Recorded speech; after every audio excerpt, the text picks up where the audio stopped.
Good evening, Final Fantasy Randomizer fans. Welcome to week 4 of the 2021 Duck Derby. My name is Jat, and I'm joined here in the booth by DVS7. How are you doing tonight, DVS? I'm doing great. It's been crazy kind of watching just kind of the explosion of the Duck Derby over the last couple days, and I'm really excited to see how this last one finishes out. Like partially because, kind of as we were talking earlier, it's a very familiar flag set. Mm-hmm. Like if you've watched Spring Tournament or any other, like kind of the more popular Final Fantasy Randomizer VODs on YouTube, which is where a lot of us kind of started to fall in love with this game, these flags are going to be very familiar to you.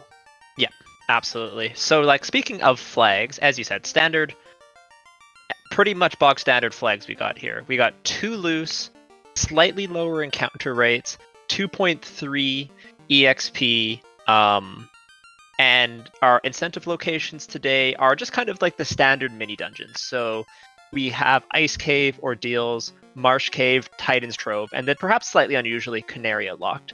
Incentive items tonight are the Vorpal and the Power Gauntlet, which casts Saber, which is a self-buffing spell that increases your damage and kind of negligibly your hit percentage. So yeah, go ahead. Well, it's just interesting with like the 2 items being Power Gauntlet and Vorpal, that how much that would play into party comps, which we usually talk about party comps early. And I'm not sure that the Vorpal would necessarily influence the party comps as much as potentially some of the other flags like the smaller experience buff, etc. Yeah, for sure. So, like, speaking of party comps, we have 4 great runners on screen here, and we have 4 different party comps. So, pointing over to Chanigan, who's using the very nice duck sprites, you can see that we got a black belt there, and that's the only person running a black belt. But in order to compensate for like that potential loss in terms of having to do a grind, he also has a thief, which is going to let him run very easily. What's lacking in that party is a double black caster. Rock Solid, Shoom Bobby, and Shadaus all having fighter comps. And here we go, level 1. Wow, we have heal 3 and exit. Exit is white mage only, which is actually a pretty substantial. It's pretty important, as that's a major time save. And we can see Rock Solid re-rolling right off the bat. Wow, that's a very interesting. Did he change anything? I thought he was Thief Fighter white black to begin with. No, he was Thief Fighter red black, and he went to white black. Okay.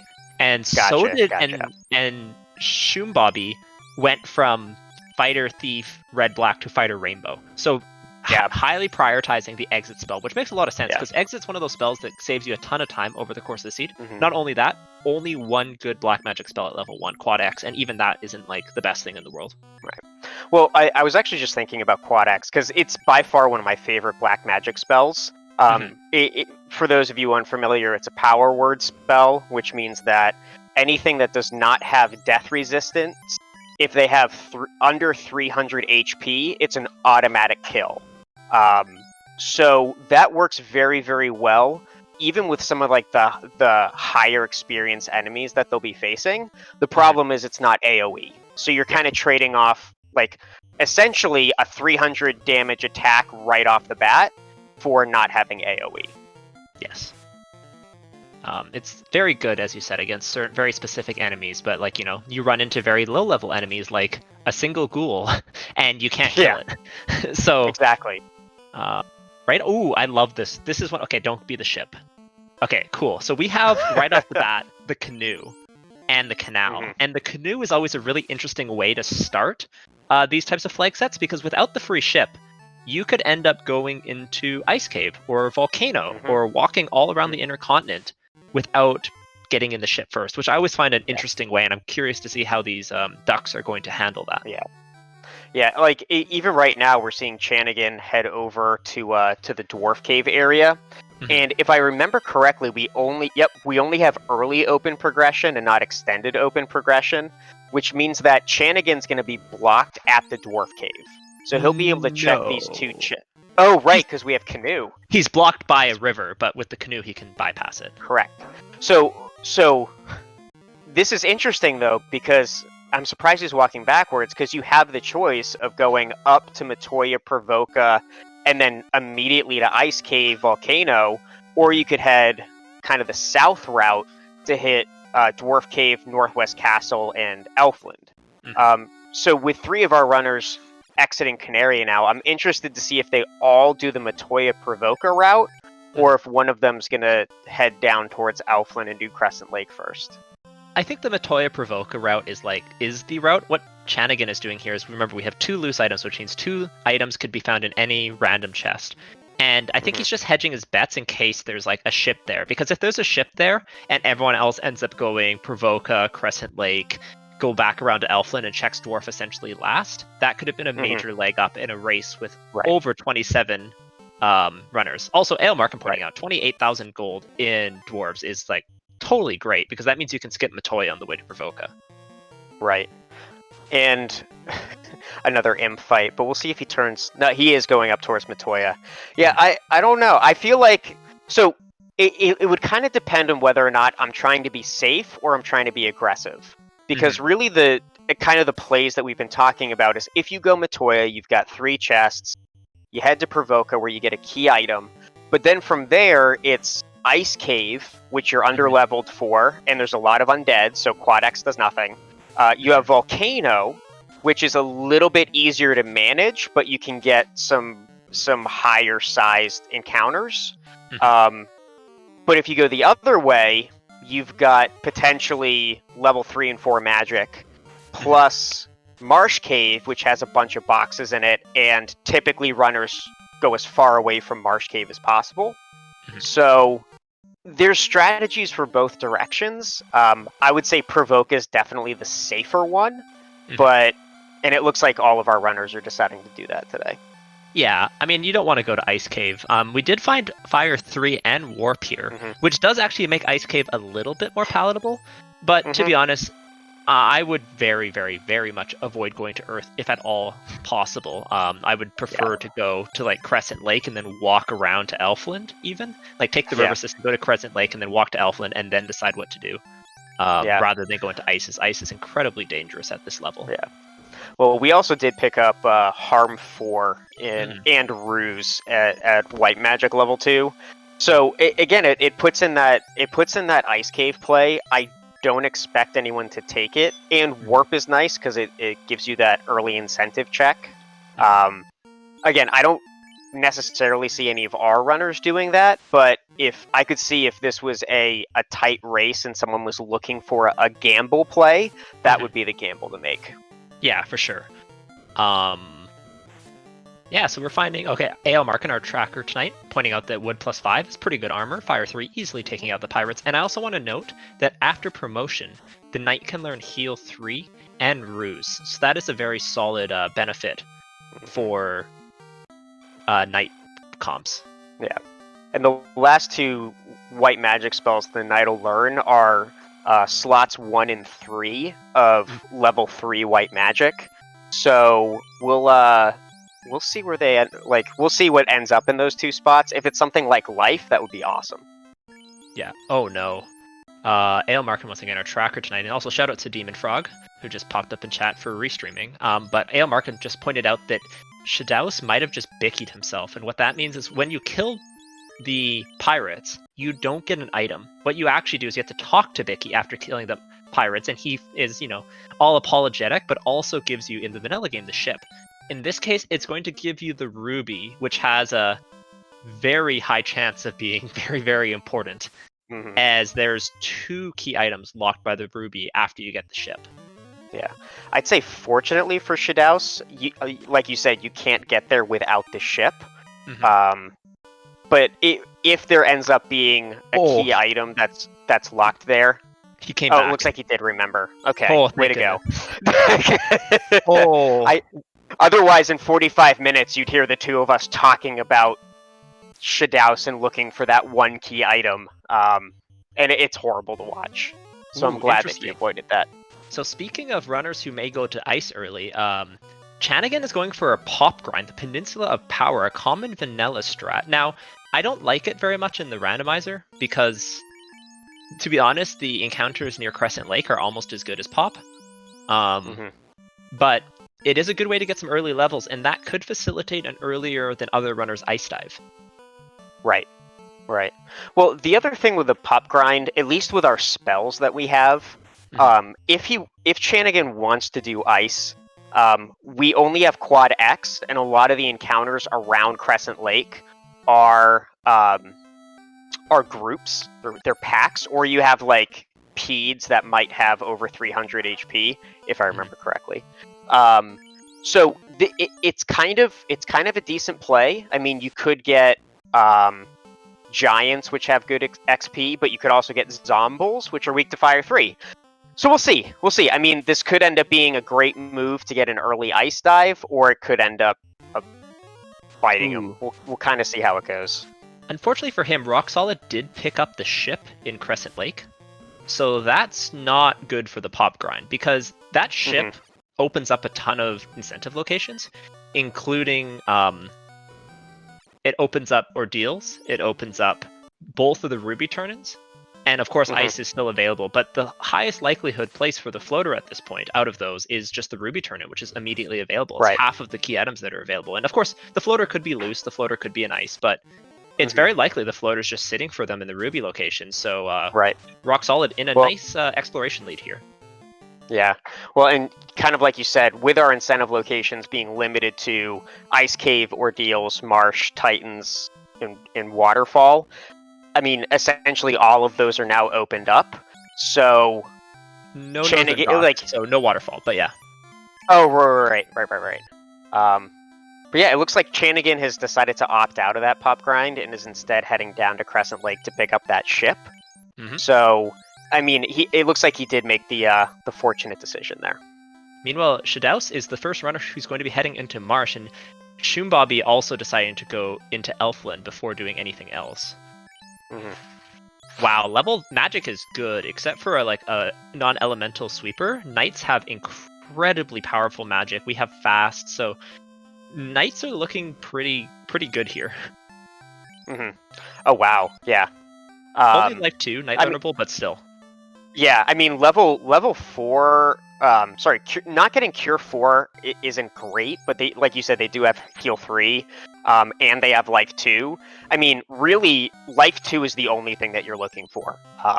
At least the one more spell that I would be looking for is that Life 2. So we're pretty set. And I'm very curious with Shadouse going up.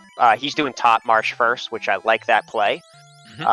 I'm curious to see if he finds one of those 2 loose items that we've been looking for,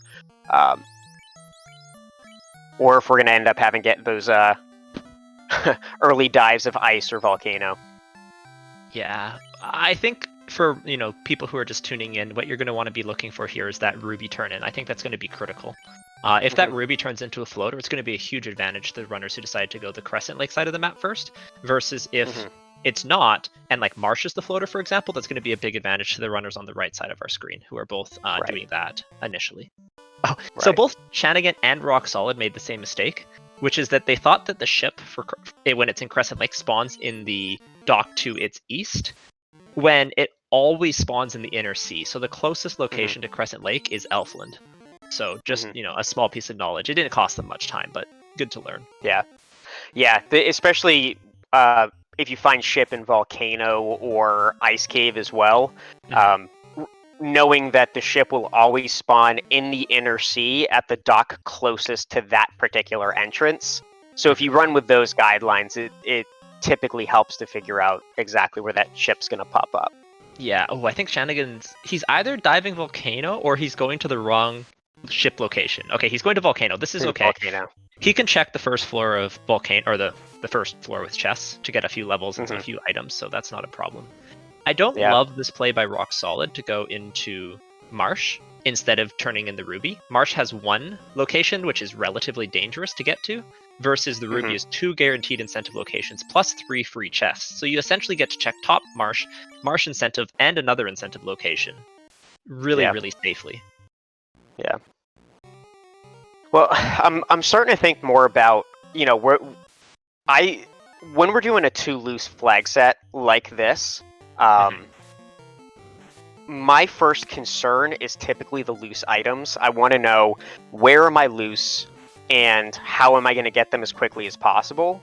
But like you're saying, with that ruby turn in, you're going to get 3 chests and 2 key items, and having definite key items should outweigh getting potential key items. Yeah, I mean, there's a couple different ways to think about loose items. One way is to think about them like, I want to find the loose. Another way is I want to figure out what the loose items are, right? And knowing what those loose items are is almost as valuable. Right. I mean, of course, finding them is great, but just knowing that, hey, there's a loose this, so I really need to focus on chests. Or maybe the 2 loose are like the tail and the, Vorpal, in which case you can just be done with chests. Right.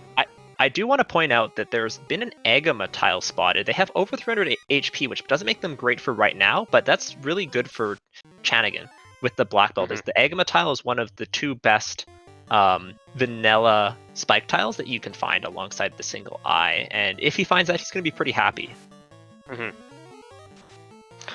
But it looks like Chanagan did find that frosty tile in the Volcano Armory, which it's convenient that they have Fire 3. And Frost Dragons can roll a little bit low, so it looks like he reset out there, saw something he didn't want. So he's probably not going to go back and take that, but Frost Dragons aren't the worst early game spike tile to find. No, absolutely not. Speaking of early game spike tile, we have Peds with Wall. Interesting. They also have Cremate. Now, see, this Volcano play can be okay, but the longer he spends in here, this is just gonna kind of lead you in the wrong direction. I'm still I would not be surprised if right now on some of the other ducks, if the floaters is ruby locked, they could be in the air right now, because going to turn in the ruby right away is such a natural action, I mean, we do see that Shadaus found the black shirt in the upper right room at Marsh Bottom, and Chanagan finding our first loose key item, which is the adamant in the Volcano Armory. So it looks like luckily for him, the play did end up working out for one of those key items, and we did find TNT somewhere. Marsh Lock. Marsh Lock. Sorry, Marsh Incentive, not Marsh Lock, but Marsh Incentive. Right. So, I mean, right there, that's going to make... I mean, depending on what that adamant is, it might be the lucky play, but again, like you're saying, there's 2 known key items just sitting in Sarda and Ruby, and the longer that we wait, the less... I mean, the longer we go without those 2 key items, one of which could be the floater, which is our best movement option for the game. Yep. Okay, looks like that TNT does turn into the key, which is a really nice early item. Not only is it needed to win the game, as you cannot get through exactly 1 door in the Temple of Fiends Revisited without the key. It's also going to open up a number of free chests that our runners can check for gear, like what you're seeing Shadaus doing right now. It also unlocks Canaria Locked, which is a kind of a second incentive location that these runners can check. Now, unfortunately for Shadaus, it's actually going to keep taking him further away from his ship. However, if Key Locked is just a floater, who needs a ship? Yeah, exactly. I mean, it looks like he is heading back south towards that Earth Cave, or sorry, towards Elflin, which is where that ship should be docked. He doesn't have the ship still. Oh, he didn't go to Crescent Lake yet? Wow, that is an interesting choice to go by Crescent Lake and not head off to pick up that incentive item first. He didn't go to Crescent Lake, I don't believe. He went kind of the route that you were thinking about. I might be incorrect though. Okay, cool. We'll see if Shumbobby goes to Canaria Castle Lock next. It seems like the kind of natural progression, right? Once you get the key in Dwarves. Yeah. So it looks like we have Rock Solid 84 is probably heading towards Melmond and that Ruby turn in. We have Chanagan heading to Ice Cave. Shumbobby is heading to Canaria. and Shadouse is making his way through Elfland. I'm interested to see how Chanigan does here in Ice. Again, it's a good chest density, but it's only got one key item, and it's very, very far away from everything else. So if this ends up turning out like the Vorpal or even the Power Gauntlet, then this is a large time sink for Chanigan. Yeah, I'm still just shocked. 20 minutes, almost 20 minutes into the seed, and we haven't turned in a Ruby yet. It's just like, Ruby just has a gigantic like beacon on it whenever I get it and I have the ship in the canal. Like, I'm just like, ooh, Ruby, shiny, and then I just don't turn it in. But ooh, cube. Okay, so that key of course is required. It's not helpful yet though. So if you're a Chanigan fan, my goodness, you're hoping either Ice or that loose Adamant turns into the floater, because that would be a huge lead for him. And I feel like a lot of people will not be going there right away. Like, they might go do Ordeals first. They might even dive the top floor of Ice, or not Ice, sorry, the top floor of Earth. So yeah, keep your eyes peeled to the bottom left here. Meanwhile, Shoom Bobby's doing things that make sense. He went Elflin, Marsh, Dwarfs, turning Canaria locked, go check Topher locked. So just like do all your key locks while you're there, and he's heading slowly to Crescent Lake. Yeah. And that's like, again, it's never mind. That's exactly what you want to see. Wow. So for Chanigan, this is really good news. That eye location is excellent. The only issue with it is, does he check Keylock Canaria? But like, that eye tile couldn't be in a better spot. Okay, technically it could be in a better spot. Maybe it could be like Northwest Castle Lock, but like, wow, that's a great place for that eye tile, because it's in a super safe dungeon. It's easily accessible. Yeah, just everything you could want from a tile. So yeah, Shoom Bobby, nice find for him there. Right. Now, he's around level 10 right now. I'm feeling like at this moment, being at level 10, maybe in the low teens, maybe, is good. But anything beyond that, he doesn't have enough key items to make it at its full potential. And with Crescent Lake and the Ruby turn-in and the Sarda turn-in all just kind of waiting, that's a 15% experience buff that has to be done at some point anyway.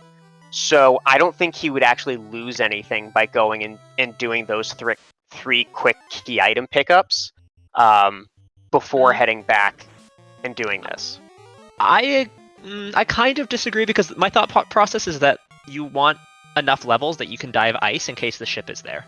Like, we know that the ship is in Crescent Lake, but he doesn't.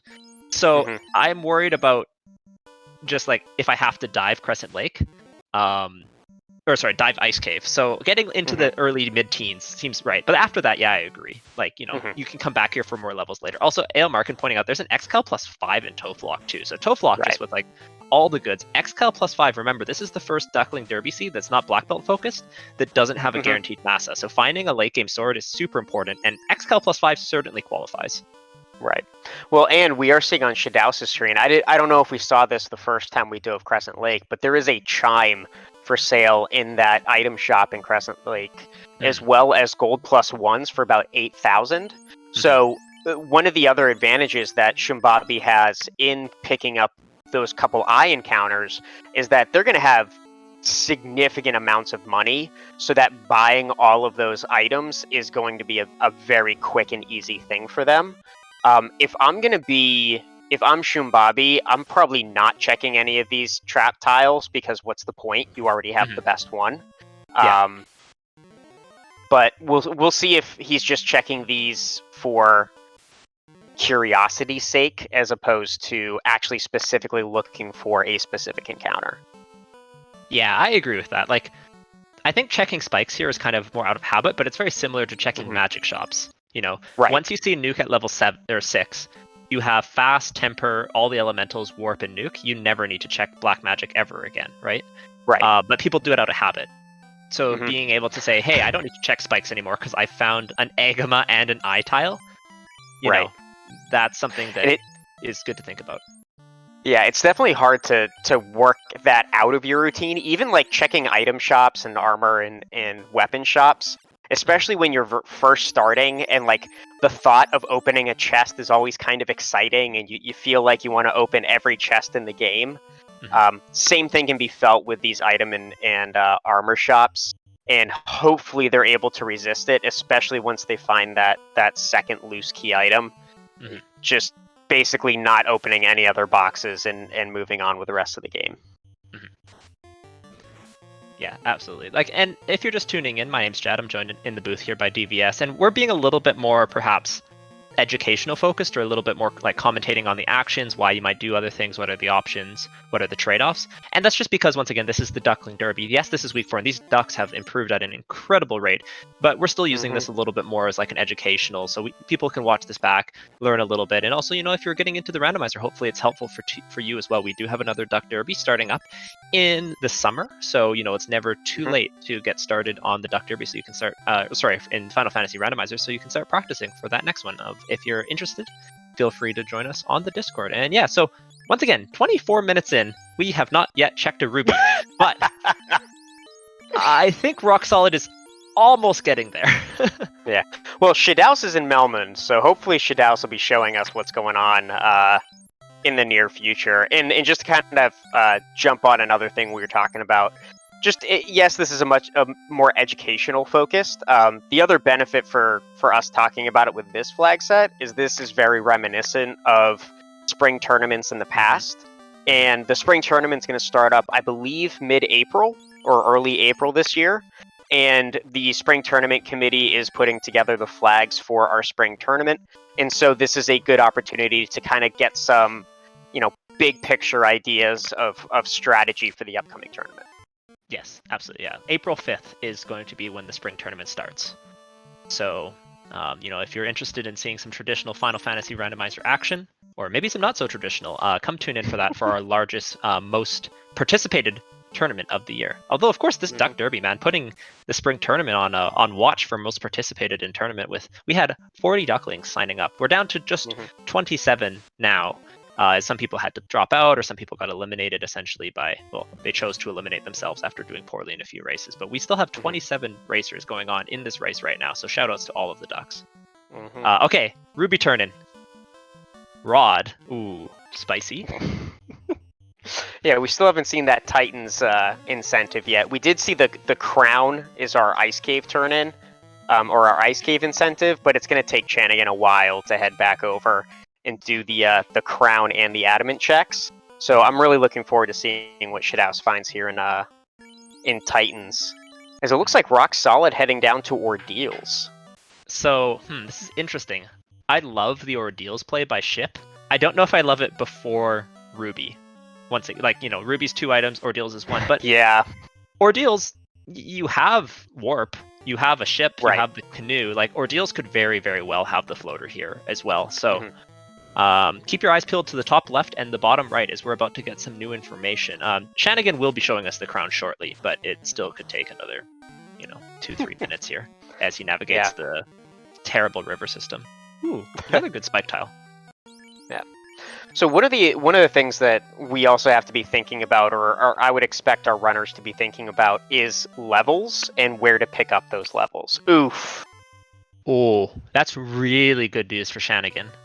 Because so this is going to be something that some of our top runners have checked immediately, and the rod and the tail. The rod is just a world of bad decisions, where you either dive Earth and see if there's a floater on Earth 4 in the Earth Armory.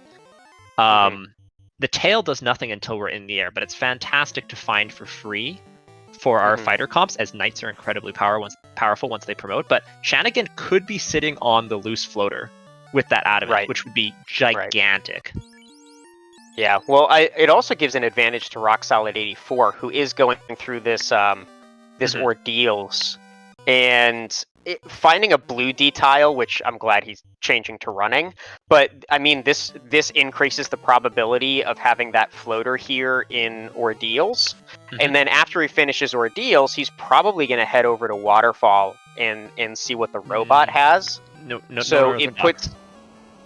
Oh, no Northern Docks. Thank you. I keep forgetting that. Yeah. But he's gonna go do the ruby turn-in most likely, unless this is the floater. Ooh. Ooh. So shiny Massa. That's a good pickup. Yeah. So the Massa, the best weapon in the game. Massa Vanilla versus Xcal +5 are okay, but it's really beneficial for our night comps. Wow, okay. Yeah, huge, big edge to Shanigan. Is that adamant that he's sitting on? I think is the loose floater. There's a chance that there's a second loose item in Earth. Or the crown, yes. The crown, which was an ice, but that's definitely a good sign. Right.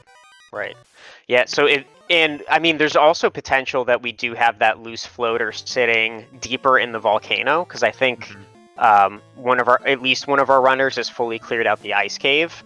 I doubt it. It seems like it would be more likely to be that crown turn-in or that adamant turn-in. Yeah, if you're Shanigan, you really don't want the loose item there to be a second loose in Earth. If there's a second loose in Earth, that's everyone's gonna last location that, no real advantage. But people could very easily like do all of Ordeals, do all of Ice Cave, and then go to Volcano. So he could be in the air 5-10 minutes earlier than some people. Yeah. So just in the current situation, I'm looking at Rock Solid 84, who just finished the Ordeals play, and it looks like skipping the Ruby turn-in, or is he looking for the Ice turn-in? My thought was, if you're in the situation where you're doing your Ruby turn-in, you get your rod, and you get your what's it called? You get your rod, you get your tail. Do you dive Earth first, or do you check Volcano Ice?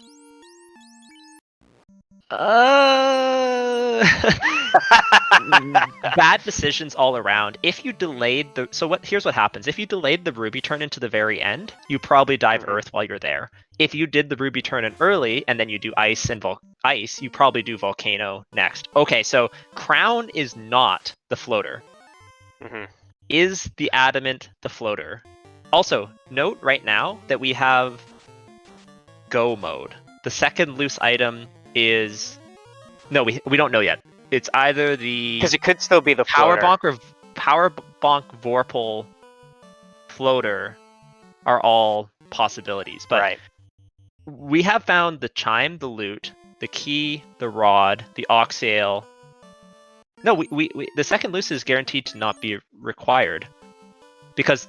Oh no, this is the floater, right. Because we have the floater, the Power Bonk, and the Vorpal remaining in the pool. Right. And I agree that I wish Shanigan, having been in Northwest Castle, went up and did the Adamant check before coming down here to Marsh. I will say that he's going to end up picking up that TNT on this dive and end up doing both turn-ins at the same time. I would definitely rather... Herb and Crystal are still on the table, too. Ailmark and our tracker pointing out. They're going to lead to one of those three items, though. Yeah.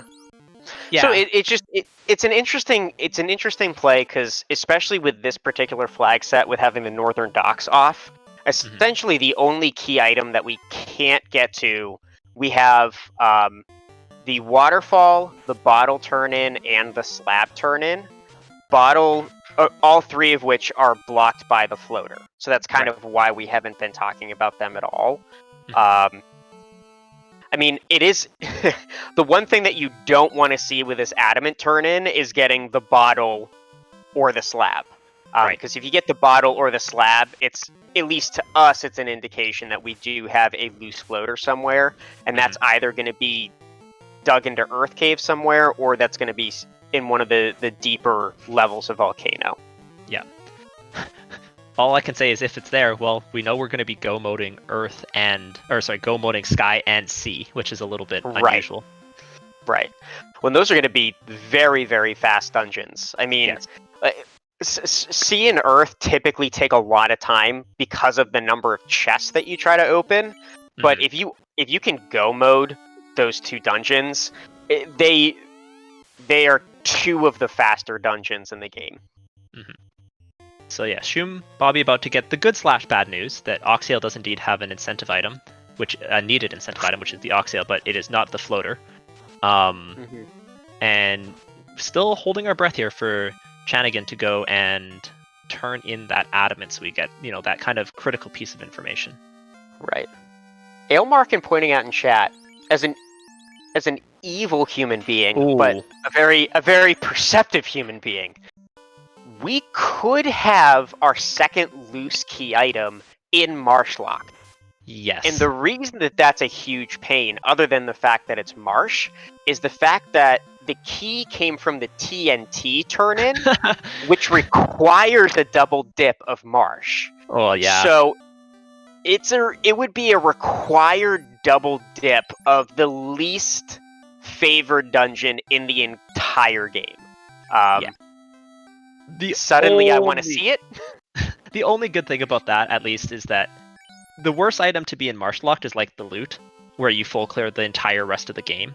At least if the floaters in Marshlocked, you're only probably full clearing Earth, Volcano. Right. Yeah, you don't want to end up where you've checked literally every single box in the game except for those three. And like we kind of said, Sea and Sky take forever to check if you're doing every single box, but go moding is substantially faster. So it looks like Chanigan's on his way north. We've kind of been dancing around this the whole time. But once we see this adamant turn-in, we're either going to see Crystal Herb, Floater, Vorpal, or Power Bonk. Or it could, of course, Bonk. be the slab bottle too, but like it's going to be something. It's the Vorpal. Oh, we have a second loose item floater. So this does mean that Sky and Sea are going to be completely go moded, because you're going to have almost every single runner is going to have a Masa or an Xcal +5. I guess they don't have a ribbon yet, so that's like the one thing that they could be looking for, but very high likelihood at this point that floater is loose in Earth. Outside of Earth, the only other chest we haven't seen, have we seen Elflin locked? I feel like we must have, but I haven't seen anyone we haven't. Okay, no, so I don't think so. There's Elflin locked, there's Marsh locked, and then there's all of Earth. And Elf locked, and Volcano, the lower floors of Volcano. Oh, and we have seen Northwest Castle. Yeah, we have seen Northwest Castle. So Marsh locked and Elf Castle locked are like 7 chests. Agama floor is like 10-ish, and then Earth is like 15-ish. So, yeah, wow. And none of them are happy places to go. I mean, we've already cleared kind of the happy places. Like, there's a reason you dive Volcano Armory without going to the lower floors of Volcano, simply because it's a couple floors that are just damage tiles, and then once you go that far, you kind of have to be ready to kill carry, and none of our runners, save maybe Shumbabi, would be in a place to actually take out carry because they found that eye tile in Topher locked. So this second loose is not the worst thing for Chanigan, because it actually is going to incentivize him to check Topher locked, which incentivizes him to find his eye tile for his black belt, which is pretty good. Right. For our other runners, everyone's kind of on the same page, to be honest. It's like, you have to find that second loose, and then you're in go mode, because Waterfall is guaranteed to be the power bonk. Yeah, I mean, if you're looking for an ideal situation for having one, like, knowing that there's one loose out there, I think this is the ideal situation. Save maybe like not having the ship or the canoe to force you in the inner sea. But I mean, there's a very, very limited number of places to check, and it looks like Chanigan's on his way over to the Ruby in Earth Cave. Yeah. So it looks like we're going to see an Earth Cave dive from Chanigan. Rock Solid might be doing the Volcano check, and I have no idea where Shithouse is going at the moment. Yeah, well, Shumbabi also in Earth right now, right? So, yeah, I think Chanigan is actually in a pretty decent spot. Like, as far as black belt versus fighter comps in this particular flag set, it's kind of 50-50 because, like, the fighter's got amazing weapons, but doesn't get a free power bonk, which is not as good. The black belt does have to open a bunch of loose, but you're going to go mode the 2 locations where the fighter wants to do its walking grind, which is sea and sky, right? You don't want to open all the chests in Volcano and Earth as a fighter comp. You want to open all the chests in sea and sky, get your best gear, open 1 billion boxes, and get all your levels. But in this case, you're going to be go moding the dungeons with the EXP. You're going to be slow moding the dungeons with no EXP. And there's the best grind tile in the game sitting in Topher.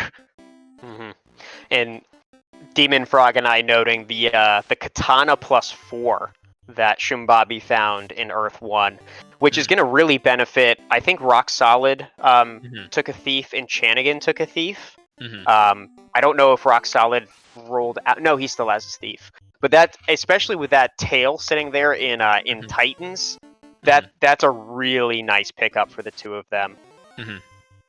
It's not as big as it could be in some other seeds, because with an XCal +5 and a Masa, it's not like as big of a deal. But and shoutouts for that follow. Thanks a lot. Randomania always appreciates your support, and we're here bringing you plenty of Final Fantasy randomizer action.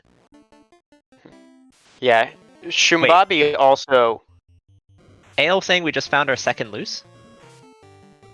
Earth 1? Earth 2. Okay. Oh, bottom room. Okay, so I saw the white shirt in the bottom floor of Earth 2. I didn't see the crystal there. So that puts Shumbabi in a very good position. I know that they found the white shirt, they found the black shirt. That's the defense sword +5, which is a huge pickup, and a ribbon. Wow. Yeah, so early ice was the way to go. This is just like the most go mode of go mode seeds after Earth. Like, you clear Earth 2? What more could you want? I guess people who haven't found the Masa in Ordeals and might never... Oh no, the Ordeals is required. Because they need the... Correct, they have the loot. So everyone's going to find the Masa there. You got your ribbon. Holy smokes, this is going to go fast. Yeah. Now, again, what was in Earth? Not just the crystal, also the white shirt, a katana +4, the defense +5, and a ribbon. And the Thor hammer, apparently. So what is in Earth? Everything. All of those other items and armors that are not incentivized, but you still want to see in your equipment. Oh, this is a super interesting seed. Like, just very... The loose item placement just really depends on your routing. There's going to be lots of things, because I anticipate, like, the way if I had routed this, I would have done Ordeals, done Ice and full clear Volcano before hitting Earth 2. But then you hit Earth 2 and you're just in straight up go mode. So at the moment, it appears that our runner that's in the best position is Chanigan. Already having taken down that Volcano Armory, so he's not going to dive deep into Volcano. Already has that Adamant. Is about to find that second loose item, and has that black belt for the early Topher spike tile if he checks it. So we'll see. I mean, we'll see if he's able to pivot and make the changes he needs to. And that's why Shumbabi is still checking chests. He hasn't found that Adamant in Volcano. Yeah. Shumbabi's also in a pretty good spot. If he goes to Ordeals after... Like, if he at least does Ordeal... Even if he does Waterfall first, it's not a big deal. But if he does Ordeals and Waterfall before he does any of the dungeons looking for loose and just gets that loot and hits go mode, he's in a pretty good spot as well. If Chanigan doesn't check Topher locked, it's not nearly as good of a position for him. Right. So Mage Staff +5 in the Earth incentive chest. So Earth continuing to give. Yeah, I see what you're saying with Shumbabi being in a very good position, because most likely after doing this check, he's gonna go off and do Volcano. either Volcano or Ordeals. And considering the fact that the Adamant was in Armory proper, like that main dump of chest, he's going to find that second loose really quick. I disagree with the going to Volcano soon, but I think going to the incentive locations is on the table, right? And because of that, he'll just hit go mode and be like, I don't need the second loose. Who needs a Vorpal? I have a XCal +5 and a Masa. Yeah, that's true. Because he has the Crystal turn in. Did he? I thought he already did Ice. What was Ice? He has the crown, so no, he doesn't. He does have crown the to crown. Oxyel. He does have the Oxyel, so that means he already did the turn in. So he already did Ice. He's got to do Ordeals and Volcano, so it's just a matter of pick which one. Him having to do Ordeals first means he'll pick up his Masa on the way to the Volcano. So that's not a bad route to find yourself in. Well, I don't know why why does he have to do Volcano? Well, to kill Carry. Oh, eventually he has to do Volcano, but it's not it's not like an immediate thing. Shanigan. Okay, so Shanigan also has found that loose crystal. He, I think, is just going back down to kill Lich, and then I don't think he's gonna open. Oh, he didn't check. I don't know if he checked the right side of Earth 2 to find the ribbon and stuff, so that could be important. We'll have to see if he opens more boxes or just decides to go. Now, keep in mind, a ribbon is not as important for a black belt comp, but it still is very, very nice to have. He's doing my routing of this floor, though. So I've worked with all of these runners, actually, at various points, using VOD reviews and things like that, but it looks like he's doing my normal routing of Earth, which is to go into the bottom of Earth 2, and then check the top on the way down. Yeah. Nope. He's just going. He's done with boxes, which makes tons of sense. But he's not going to find that ribbon unless it's in a free box somewhere. Yeah, well, and if he's planning on prioritizing black belt strats, it's really not as significant for him, given the fact that the black belt has such good MDef anyway. The ribbon kind of becomes optional once you get into the very, very high levels. Now, granted, he's probably not going to bring the black belt up that high, but it's still going to be a better protection than your average light warrior. Yeah. Also, missing out on that defense sword is huge, though, for a black belt comp. Like, the ribbon is kind of important, but the defense is very important for, solo black belt concepts, especially with a single in Bizcaster. So, fairly important misses there, but nothing that Shanigan can't make up with an extra 2 minutes on an eye tile if he does happen to find it. Now, Shadow's also in the right location, and Rock Solid, I think, is going to be in Earth soon as well. Shoom Bobby, our first runner on stream to be pulling a Fiend. Here comes Lich.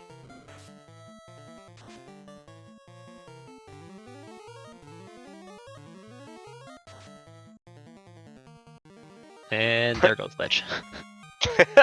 So Shanigan just did. I was actually going to bring this up before the Lich fight. Earth is not incentivized. Do you check the incentive Earth chest? I feel like I know your answer. If I didn't have a ribbon, I would. Because I consider it like a greed box, and I would probably be checking greed boxes for a ribbon at this point. I can see doing this Earth 4 top as well. Like, these plays make sense. It's because he doesn't have a ribbon, right?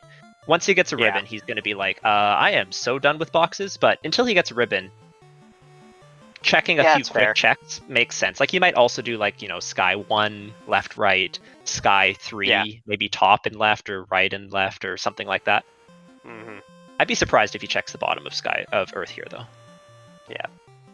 Yeah, that's one of those chests that's, 2 or 3 tiles out of the way that just becomes so...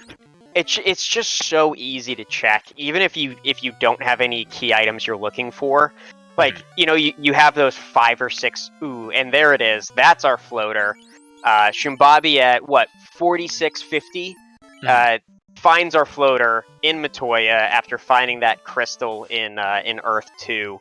So hopefully in the next minute or two, he'll be up in the air and essentially sprinting towards the end of this game. Yeah, I think Shumbabi's played quite well. I can see that he's been practicing quite a bit, and it's paying off because remember, getting a loose floater in Earth, 40 7 minutes in is not that bad because of that. And also keep in mind, he's got a huge level advantage over these other runners. He spent some time on that eye tile. He's the only runner on stream with knowledge of that eye tile.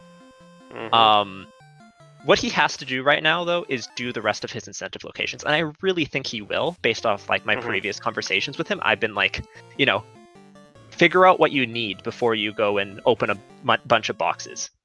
Learn figure out what you need. So if he goes to Ordeals and Waterfall next, he's in fantastic shape because he can just do that, go grind the eye, get level 24 on the fighter, and then just go mode everything. Yeah.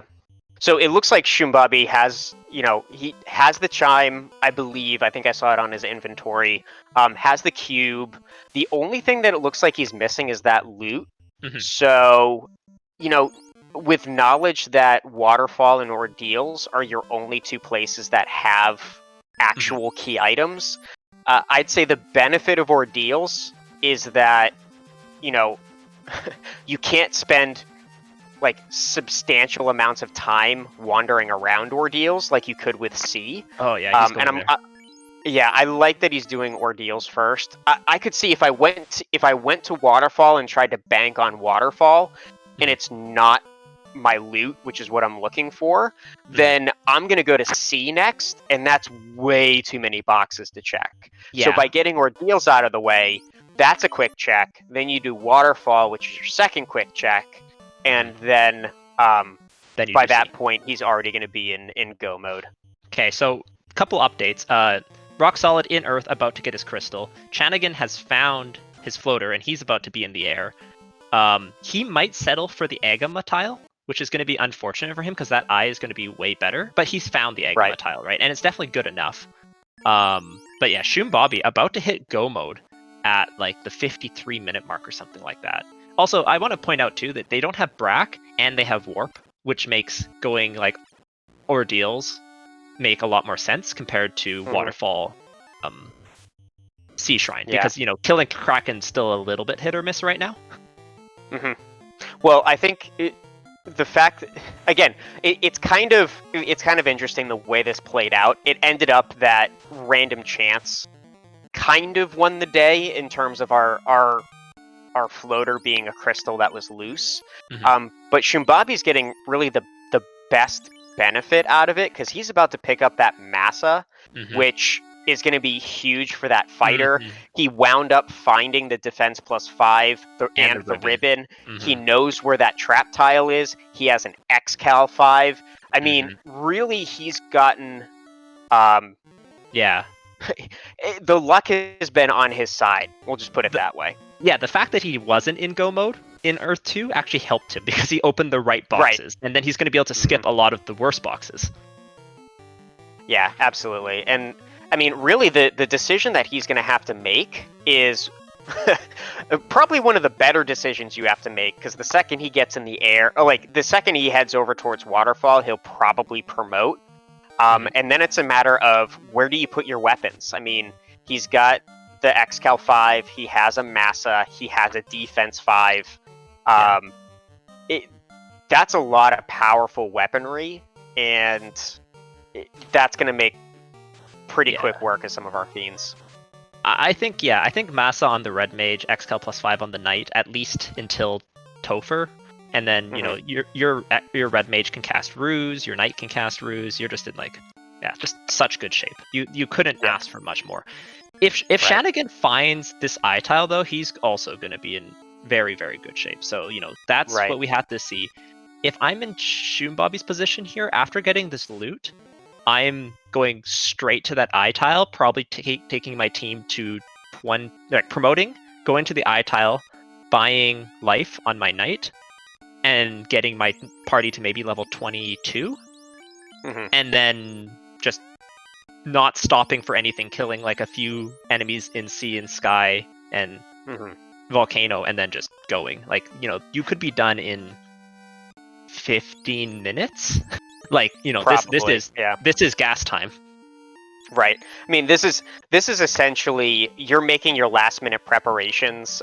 If there's a magic that you knew is out, like if you didn't buy the nuke for your Black Mage and you want to go grab that real quick, you have to get your last couple gold ones.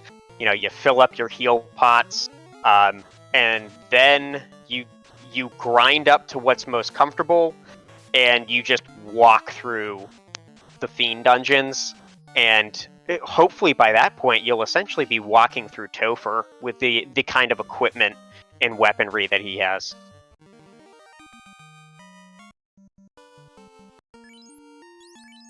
And it looks like Shadow's about to do his crystal turn in, picking up his floater. So he'll be our third runner in the air, I believe, because Chanigan's already been in the air. Rock Solid is only a couple seconds behind Shadow's here. And it's gonna be a matter of routing. Shadow's has already found that both loose. Rock Solid, it looks like, did not find the adamant yet. So we have, pretty evenly paced around Rock Solid and Shadow's. Shumbabi, I'd say, is a bit in front, with Chanigan not too far behind. Yeah, Rock Solid's already done ordeals as well. Just, that's like a little chip in his favor. So he's a little bit ahead of Shadow's. But yeah, this is anyone's game. But like Shumbabi just has a really clear plan at this point. Okay, defense on the white mage, and Masa on the white mage. So yeah, just like incredibly powerful weapons all around. Okay. Shanigan could use this Mudgall grind as well. Mm-hmm. I mean, the tough thing that he's going to have to figure out is, how do I decide when and who to down? Mm-hmm. I mean, it's kind of risky at this point in ordeals, but you got to do it at some point if you're going to rely on the black belt, which this particular party comp is definitely relying on the black belt. Mm-hmm. At some point, you've just got to make the decision and double down on it. Well, he's committing to danning his white mage, his thief, immediately. Mm-hmm. And then I think he's keeping his black mage up for warp, potentially. It's a little bit unfortunate because the black mage isn't really who you want getting additional levels. Black mages usually are there to cast fast and die. But pretty much. This is not a terrible grind. Definitely not as good as the Eye, but the problem with the Eye is, honestly, he might have trouble like getting people killed against the Eye. So this Mudgall at least will do that for him. Rock Solid in the air in go mode right now. Shumbabi also in go mode. Shadow's also in go mode. Wait, he's also done ordeals as well. So they're just clearing dungeons at this point. Mm-hmm. And so then the advantage is going to go to A, the best preparation, and B, the best grind tile. So it looks like, Shumbabi's got the advantage in terms of grind tile. He's the only one that's found that Eye. Mm-hmm. And then it's like, this is where you get into gameplay. How well can you strategize? How well can you plan? How quickly can you menu? All of those things are going to start coming into play to see which of our runners really, starts to pull ahead. Mm-hmm. I want to give a shout out to Shanigan for switching from Quad X, which doesn't work on Mudgalls, to Zap. So that's good. Yeah, he's taking a little bit of time to get his party downed. One of the issues of not grinding in Volcano or Ice Cave is you don't have the fire tiles, but it looks like he's going to be down to 2-man pretty soon here. I'd like to see him use Cure 4 on his... Oh, his White Mage is already dead, okay. Yeah. A good strategy is to use Cure 4 on your White Mage right before it dies on your Black Belt, just to save some heal pots, but not a big deal here. Yeah. And I was going to say, depending on how hard these Mudgalls are hitting, sometimes it's better to just wait a turn or two, just kind of show them your pro ring, and let them take a couple free swings at your party members. But where he is right now, a nice 3 tile. Yeah, he's gonna just sit here and grind, and it's more a question of 32 or 42 than anything else. I think here you have to go 32. Like, I think 42 is just too slow. What is he doing? He's decided maybe he got enough levels and he's gonna go to the Agama tile next. Or maybe does he know about the he might know about the blue D tile and might be trying to plan the blue D for his actual grind. Yeah, this all makes sense. Like, I have no problem with you stopping the Mudgalls and saying there's a better grind out there. Good adjustments here. Heal up that Black Mage. Make sure you Yeah. don't need Warp. Yeah, this is fine. Yeah, I can get behind that. Like, I would say the only thing that we don't know is how beefy those blue Ds are. Yeah. And like you said, he could be planning this for the like an Agama grind, or if he happens to check the Topher spike. But we'll see how he reacts. Ooh, doesn't even punch Running the blue checking D. boxes. I mean, based on what we've seen from it, I mean, that was the right decision. Its evade is really high, and it's got a decent amount of HP. But it is weird that he didn't do anything to it. This Masa a good pickup for him because it's going to let his thief wield something without having to promote, which is actually quite nice. And there's the gong, which of course multi-instrumentalist Sarah, a fan favorite, renames the lute to another random instrument. But yeah, we have 2 orbs lit on Shadaus's side. We have 2 orbs lit, I believe, on Rock Solid's side as well. Maybe he hasn't lit. Oh no, he hasn't lit Earth yet. But he just killed Carry, and Shoombobby also about to have 2 orbs lit with this Kraken kill.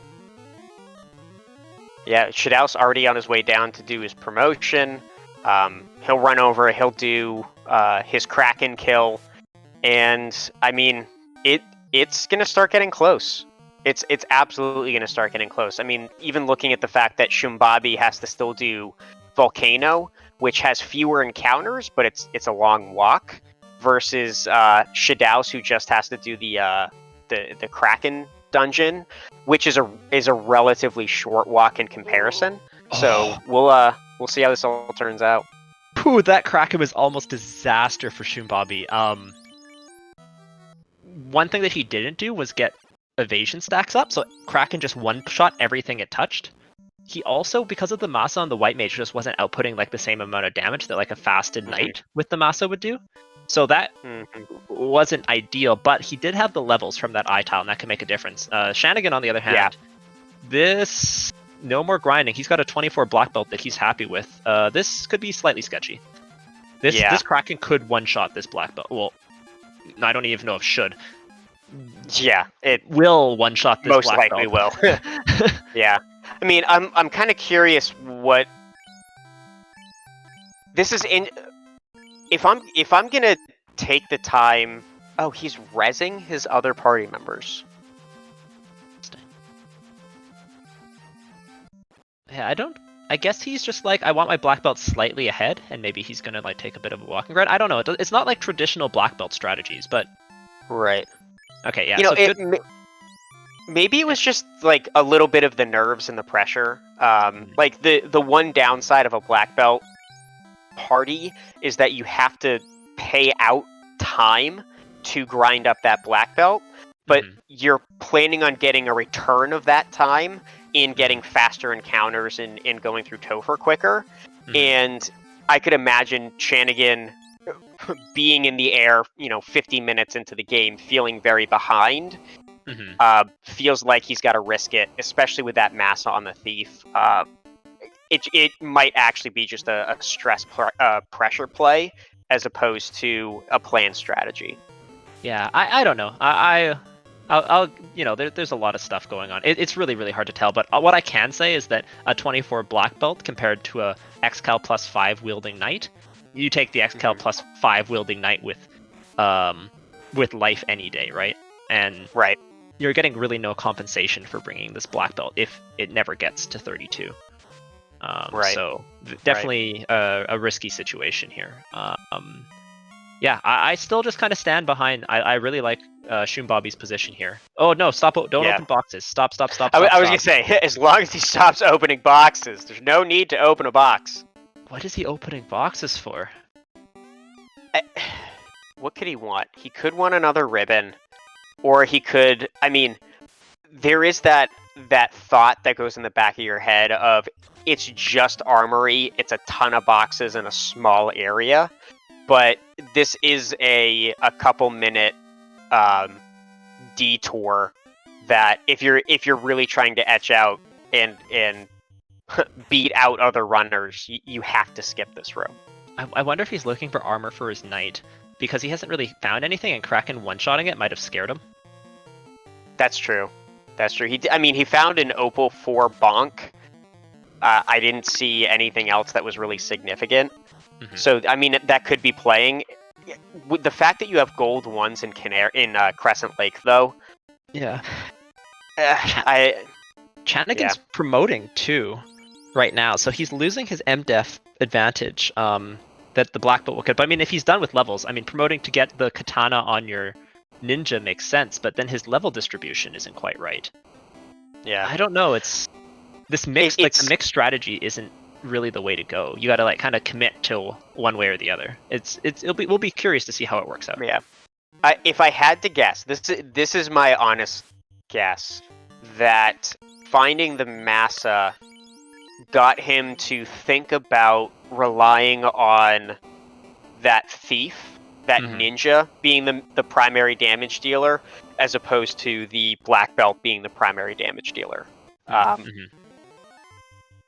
Again, like, time commitment, he's heading up to Waterfall. Yeah. The thing is, like, I've talked to Shanagan a few times, and the way he plays black belt comps is more like it's a fighter, but it's a black belt. So he doesn't like quite go as like the I don't need to do anything. Ooh, there's a ribbon and a free chest in Volcano. That could be nice for a couple of the runners who who didn't clear the Earth one. That's 2 ribbons kind of for free, but he plays it a little bit more like a fighter. But the problem is, if you're not taking full advantage of the black belt's unique strengths, you might as well just bring a fighter. A fighter's a pretty broken class. I mean, that's a pretty good point. Like, if you want a black belt to be your fighter, it's smarter to just bring the fighter, because they're fighters are better at being fighters than black belts are. So exactly. Now, don't get me wrong. He's still going fast. He's still got a chance. But like when we were talking earlier about him being in a really good position, that's like with the assumption that you just be like, hey, I'm gonna go sit on this tile for like 2 minutes, have a black belt that can blow up Topher, and never open another box for the rest of the seed, right? Okay, so Shumbobby about to light his 3rd orb here. Okay, he reset out a waterfall. Makes sense. He heard us through the screen on a 10-minute delay DVS. Yeah, I mean, he had that ESP that happened. He's like, you know what? Jat wouldn't be okay with this move. I'm gonna go into C. Well, not only is that the bonk, which the black belt doesn't care about, it's also the bonk behind Bottle and Slab, which is terrible. Yeah. Like, I mean, these... we kind of go back to the fact that this really was a blessing of the fact that the 2 loose were absolutely necessary. Just the fact that they didn't have to do that long fetch quest turn-in is definitely speeding up the seed for them. Yeah, for sure. Okay, so yes, I think Shumbobby was looking for armor for his knight, because his knight is currently wielding a wood +5. Wood 5. Yeah. So that's why he was opening boxes. I actually get behind this, and now he's going specifically into Gaia to get some better armor. That makes sense. It's kind of unusual to have not found like an ice armor or a flame armor or an opal armor. Like, there's a lot of armor that knight could be wearing that's better. And apparently he had an opal 3 that he just switched up to that knight. Okay. So I mean, Shumbobby's ready to go. Like, he should absolutely take this chirp up to Sky. He should, especially with the armor and weaponry he has, he should be more than fine to get through Tia. If he gets a mech, I'm thinking about fighting that. Yeah. Yeah. If you find a mech, you definitely debate fighting it. Especially if you didn't take a lot of fights on the way, I would be taking those like his levels aren't good enough right now. Correct. So he needs to take. Yeah, okay, this is okay. I with the Masa Excal comp, you take the double Chimera fight over the triple Vampire fight, because you're more equipped to take out 2 high health targets than you are to take out them. But I mean, with harm 4 and stuff, this taking them all is fine. But I'm just saying, like, don't run from the Chimeras when you have an Excal +5 and a Masa.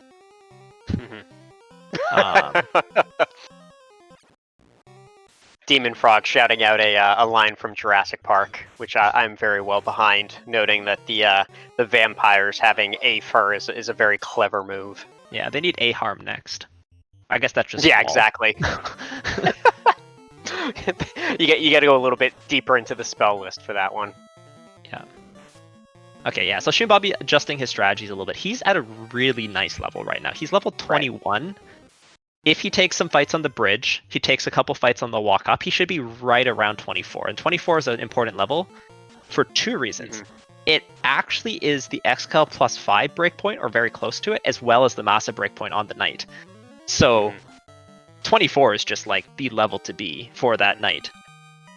Yeah, actually, if I'm Shunbabi, I'm gonna be going through my Tia fight, kind of hoping that I lose a number of light warriors in the fight, simply because if I can get my party down so it's just my knight and mage. Maybe the red mage. Oh yeah, red mage is fine too. Yeah. Then I'm gonna go right to that eye tile. I'm gonna take a couple encounters, maybe to 26, 28, depending on how quickly that goes. And instead of diving Topher worried that I'm at the right level, I know that I'm at the right level. And I know that I'm going to get through first dive. That's ultimately what the goal should be. Yeah, the one scary thing right now with the party is, I guess you have a fighter with HP, but like, the one scary thing with the party right now is nuke. It's just HP totals on the mages just aren't there, right? Because of the levels. Mm-hmm. So I think the black mage is completely expendable, but keeping, if you can get your white mage and red mage up to like 380 HP, that would be a lot. It would help a lot. But on the flip side, since he's promoted already, he's getting those 4 spell charges on that knight. The knight can learn life too. So even that's not really as much of an issue. I mean, you res your white mage, and then the white mage picks up everybody else, or even the red mage. So he's got a lot of really good options. Definitely the strongest runner at this point. Just in terms of knowledge and in terms of currently where they're at.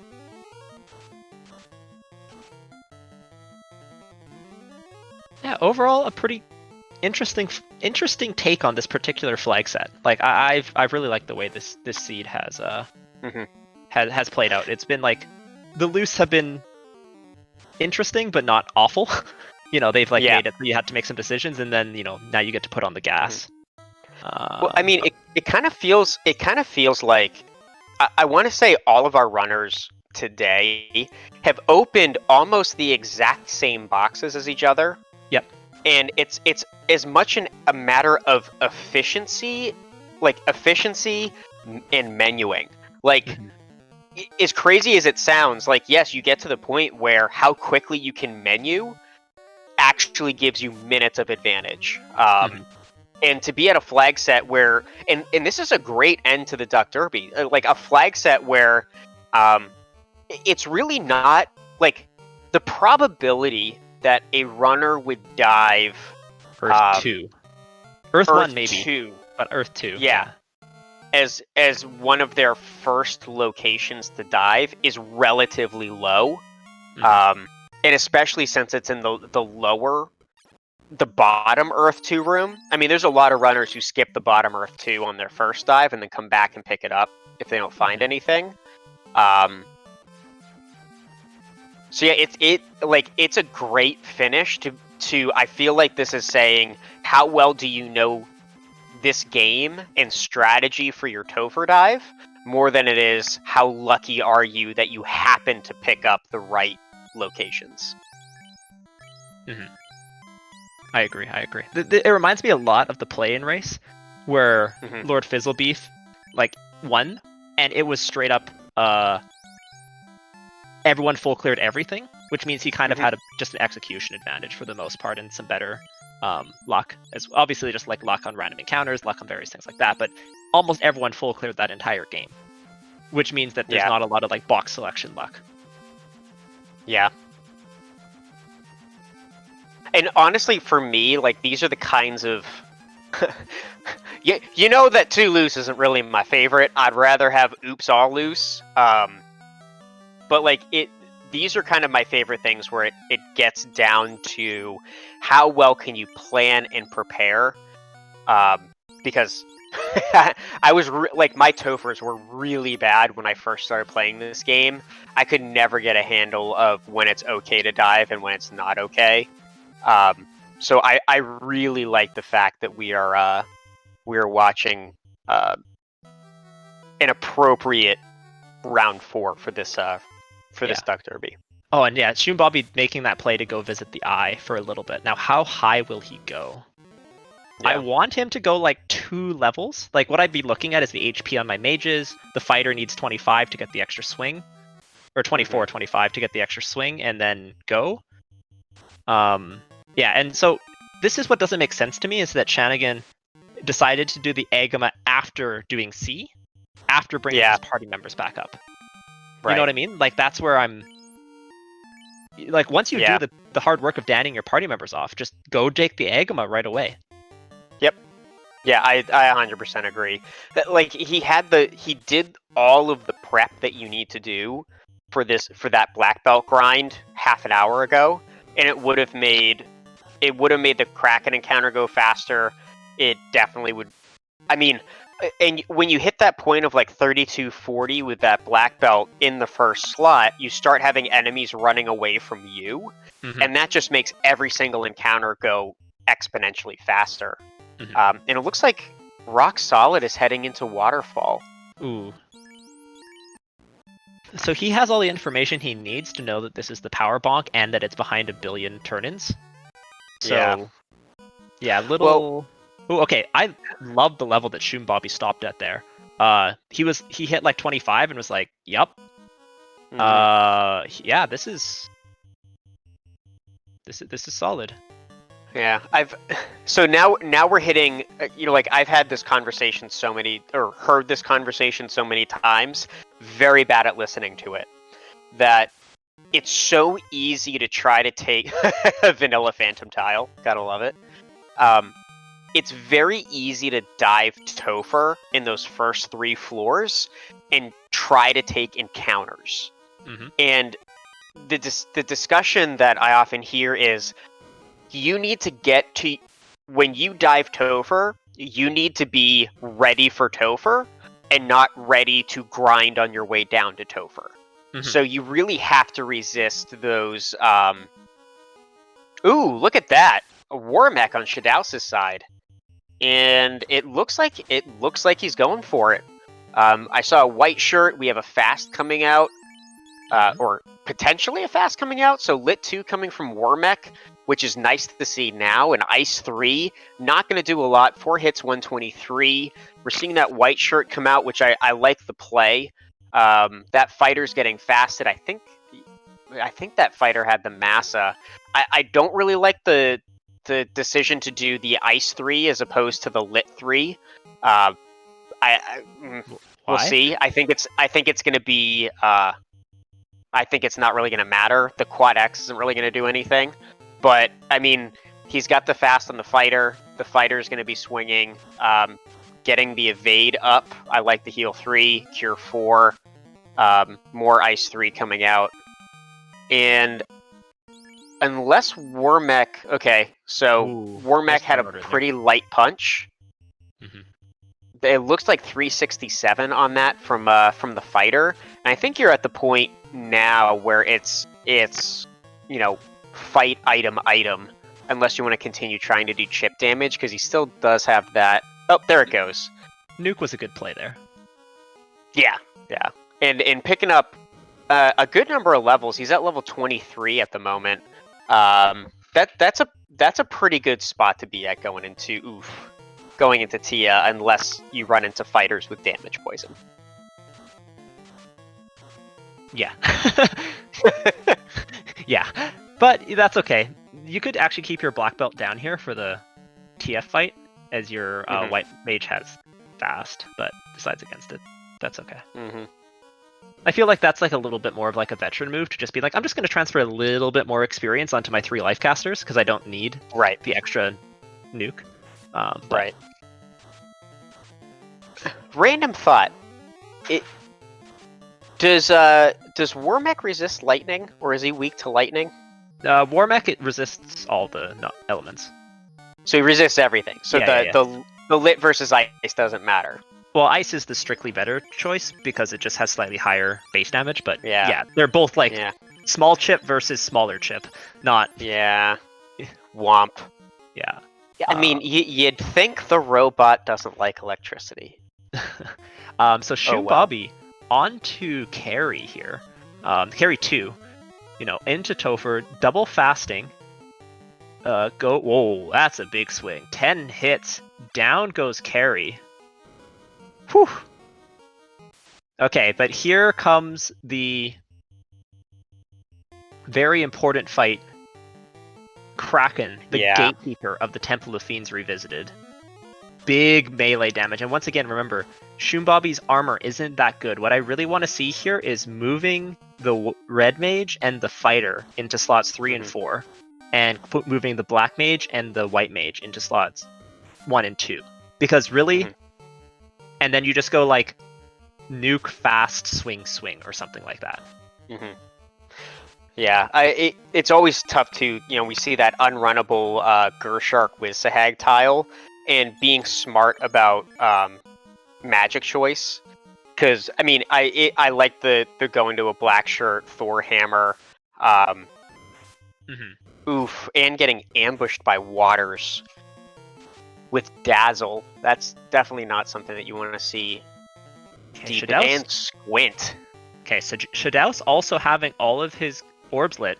Rock Solid, the only thing between him and Temple of Fiends Revisited is the air orb, but he did the bottle turn in and realized, oh, it's the herb, and then it's going to be the slab.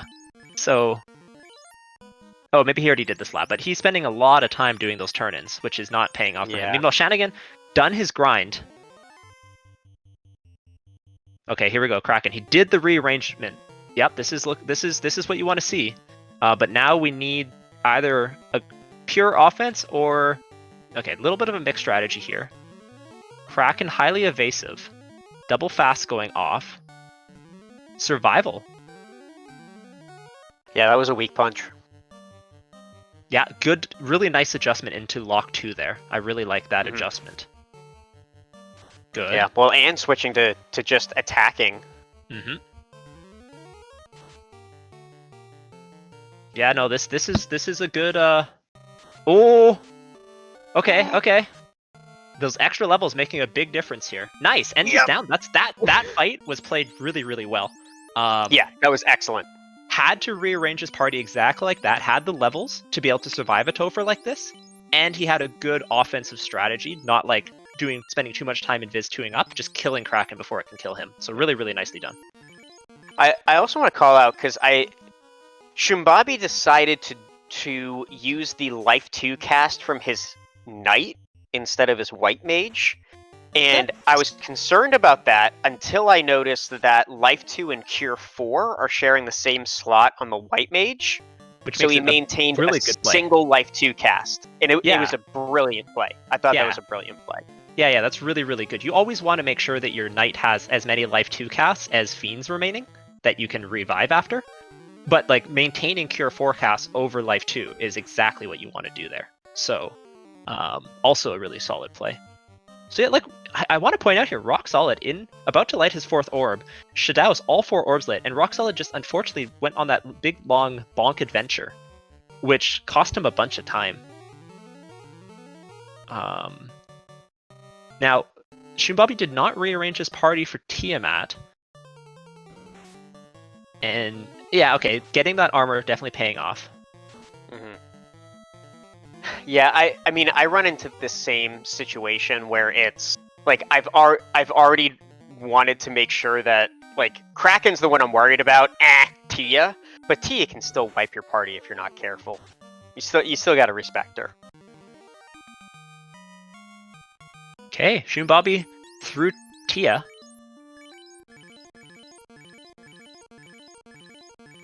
Yeah, we have Rock Solid is pretty much at Tia 1. Shanigan down to light the fire orb, and Shadaus not too far behind. Ooh. So Ice 3 is going to be resisted by these Rock Galls, but, not much else for that Red Mage to do. Did decide to cast his Nuke here, which I don't disagree with, but that does bring him down to a single cast of Lock 2. Swing, swing, swing, swing. Yeah, I mean, they're unrunnable, and that's definitely a tough decision. Like, I'm suddenly reminded of the end of spring tournament this past year, where those unrunnable encounters can control you pretty hard there. Oh yeah, for sure. Okay, so Shanagan about to light his 2 orbs, but see, this is where that black belt comp, like, if he had committed to it a little bit harder earlier, it could have worked. This could have been a black belt seed where, like, Crab Cakes finishes in 50 minutes. But in this case, just because he had to redown his party, doing the whole grind, meanwhile everyone else's fighters was just, like, fully powered much quicker, he is going to be entering the Temple of Fiends Revisit just, like, that much slower. But here we go, on to Chaos. Shumbobby leaving his fighter in the first slot. Don't love that. That was a little bit scary, but gonna go out with a single white shirt caster here. Xcal +5 also. He's keeping his knight at the top, but without temper, the Xcal +5 is not going to be the greatest weapon to cut through Chaos's absorb, and the high absorb is very likely. So if you want to go all in on the knight, moving the Massa before Chaos is probably the way to go, especially with, like, the amount of healing you have, Cure 4, you have the defense sword, all those things could make a big difference. But down to under 400 HP, we've only seen a single cast of Nuke. Yeah, heal 3, a nice play here, but once again, when your white mage is casting heal 3, it's not using the Massa. Right. Also, it's not casting Invis 2. Yeah, it's a dangerous play. It really is a matter of what Chaos has on his spell list. It doesn't look like he's punching very hard, but like you said, like the major amount of damage that's normally dealt by that Massa is being wasted to healing. It's not even just the high damage; it's also the crit. I guess with Xcal +5, the crit is more equal, but the Xcal really loses its advantage against Chaos because it doesn't get the bonus for preying on weaknesses, because Chaos has nothing that the Xcal can prey on. Unlike Tia and Lich, even the refights, it still can prey on the Dragon type or the Undead type.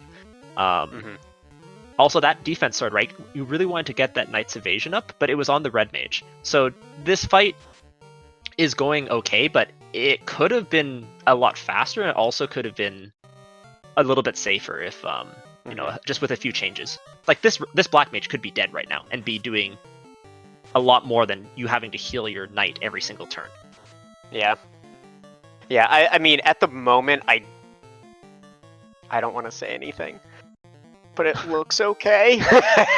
Yeah. Really, your play, though, to keep the Cure 4 is really, really, really helping here. Right. I definitely agree with that. And having those extra heal 3s, I feel like having that Vorpal +1 kind of like sitting as well. There's Thunder. He does have 2 ribbons, and I would assume that the ribbons are on the Knight and the White Mage. And with this Black Mage, I mean, you can just don't think too hard about trying to choose magic for it, because it's as good as dead. And there goes the Massa Wielder. Ice 3 coming out for some more chip damage, but I can imagine we're going to see essentially more swing. Yeah. Okay, so Rock Solid is our first runner on screen to pick up the power bomb. We have a robot chicken in the bottom left. Shanagan pulling out all the stops. Chaos finally casting a spell for Shumbobby. He needs that desperately because he lost his primary healer, right? His white mage went down. Right. Oh, but Chaos doing the right punch for Shumbobby there, hitting the white mage or red mage who has max evasion. But once again, like that defense on that red mage, that's not who we need to live. We need that knight to live. Nuke coming out down to a solo fighter. Oh, what a swing! 104 HP, and Shumbobby, our first runner on stream, 3rd place overall. And remember, we had the top 4 runners on one stream, so coming in 3rd here, a great accomplishment for Shumbobby. Winning with an official time of 1 hour, 26 minutes, and 16 seconds. Whew. Yeah, that's great. And, I'm looking up as well. Shumbobby's been doing, like, he got, like, 21st, 10th, and 22nd. And so coming in third now for this is just kind of a testament to growth and how hard a lot of our runners work. And it does look like we are joined in the booth here by Shumbabi, who's our third place runner overall, first on stream. GG's, man. How you feeling? Thank you. I'm feeling really great, actually. You look at my VOD, you'll see me start dancing in the corner. Oh, man. Been there, done that. Yeah, like, overall, just really solid execution. I liked your levels. I liked your prep. I liked everything, probably all the ways up until maybe keeping the Xcal on your knight on Chaos. You know, I wasn't sure that the Masamune was going to have enough punch. Or did you want the defense over there? No, Massa for sure. Massa still has more punch. More punch than the Xcal, even at Xcal +5. Yeah, I honestly didn't want to waste time looking at my status to find that out. Yeah. It was just the crit rate was hurting you without temper. Because really, like, only crits were cutting through Chaos there. Right. And the Xcal, the reason it was doing so well against Tia and Lich was because the Xcal can prey on their weaknesses, which makes the Xcal more powerful. Right. But Chaos has none. Anyways, but still, like, congratulations. What a great fight. What a great win. Well, I mean, even the fact there were a number of times, like, as you were prepping and even throughout your dive, where Jat and I were simply commenting on strong strategy and purposeful decisions that were made throughout. From deciding what level to stop the eye grind at, deciding how your equipment should be laid out, deciding where your light warrior should be placed, particularly that life 2 and preserving one life 2 cast for your knight, but not chewing up cure 4s on your white mage. Just like a lot of really, really good strategy going throughout. So yeah, we had a lot of good things to say about that. Yeah, well, thank you so much. Meanwhile, we have 3 runners on stream in the Temple of Fiends Revisited. We have Tiamat, we have Carrie, we're about to have Lich on Chanagan's side. Shadaus with the white shirt strats. He did choose to rearrange his party for Tia, which is a little bit more optional than it is for Kraken.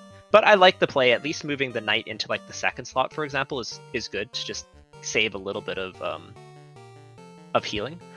Rock Solid taking on Carrie. Chanagan with that big black belt is going to be bowling through this Temple of Fiends Revisited. However, there's a large number of unrunnables, which might slow him down just a touch. Good decision to switch to Lock here by Shadaus. And Rock Solid showing off the sick tech. Quad X does indeed work on Carrie, as long as Carrie has less than 300 HP. So, if you know the maximum HP, you know how much damage you've done, you can kind of decide when a good time to throw out a cheeky Quad X, which is basically just a 300 damage spell if you get it right. Quick question. Shumbabi. Is that the right way to pronounce it, or have we been pronouncing it wrong this whole time? No, that is correct. Okay, cool. Whew. I was pronouncing it wrong for a long time, but then because I did a VOD review with him, I knew it was right now, so okay. that worked out well.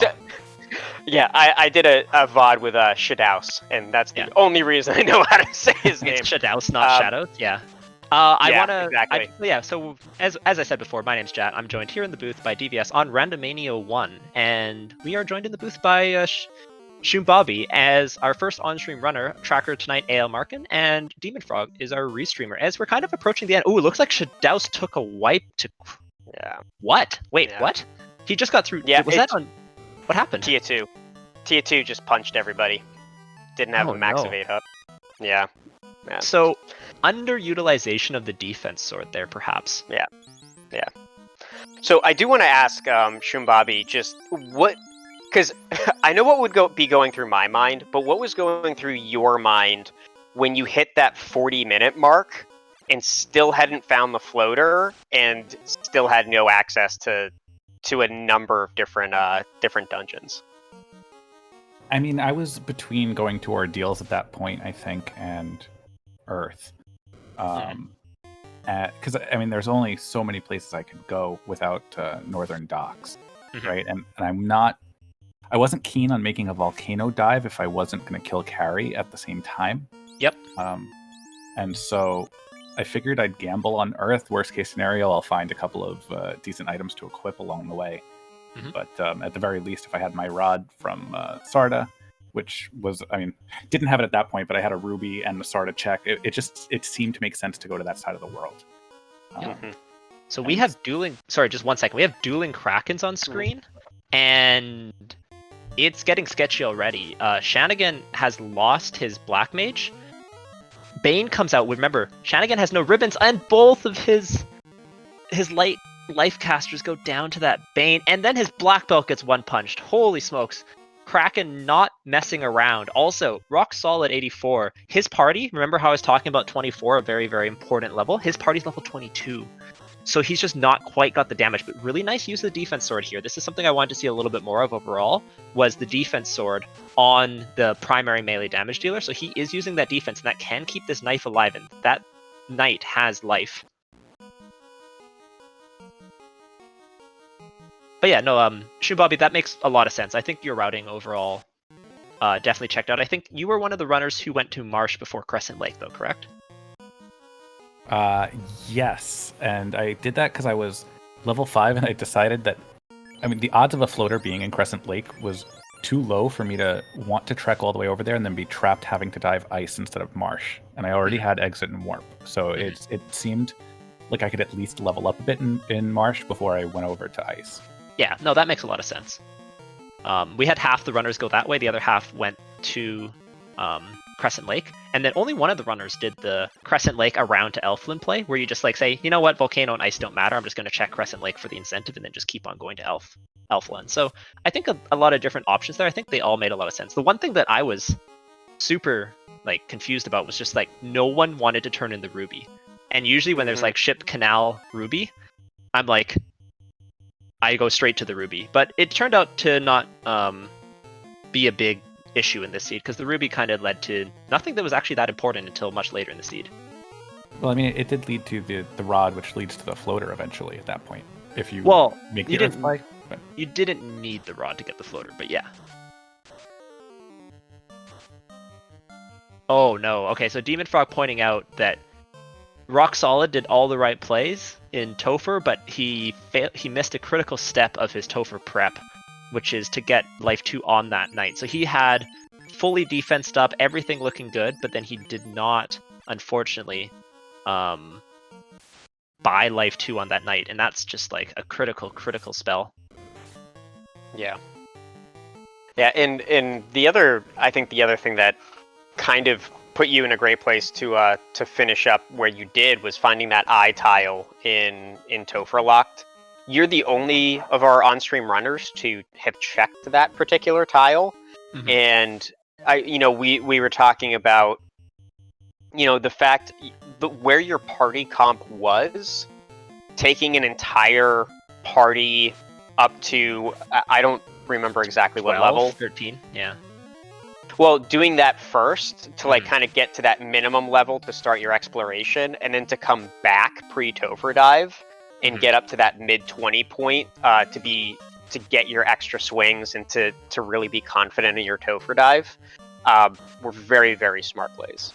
Yeah, and really good level selection too. Like dead on what I was thinking of, like good levels. Like you were like, I was like, yeah, like, early teens here, and you're like 13 gone. And then I was like 24, 25, I hope he doesn't over prepare. And then you were like 25 and gone, which were like really, really, really nice. It's so unfortunate because I honestly don't know the break points, but on the eye grind, I was like, let's see when the knight gains an extra hit when he hits the eye. So I was going to keep going until I saw the knight swing, and I was like, 6 hits, I'm good. Hey, that's the play. That's exactly what... It works. That's exactly what it should be. Oh no. Okay, Shadows on his second dive, but Kraken opening up with Nuclear. Once again, turn order important here. Is going with the defense sort strats, but he needs some turn order here. Heal 3 is level 1. But he needs to keep this party alive. Okay, heal 3 coming out.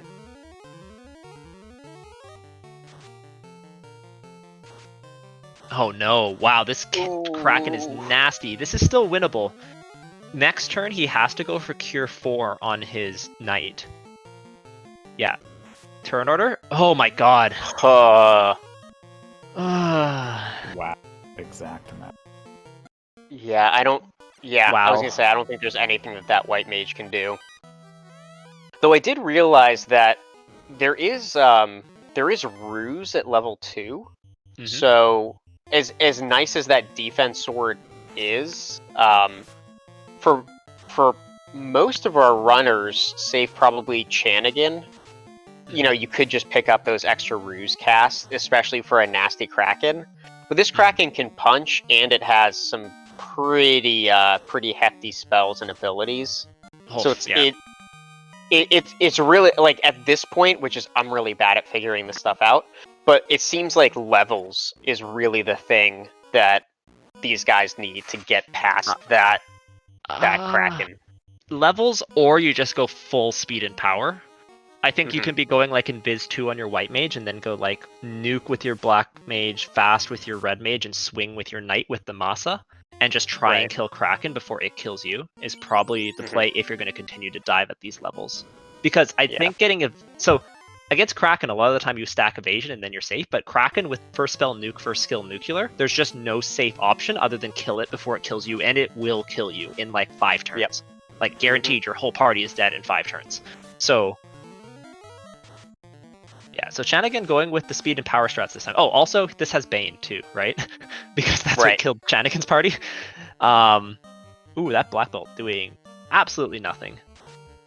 And starting with nuke, whole party survives. Does get the fast off. He needs to go lock next turn.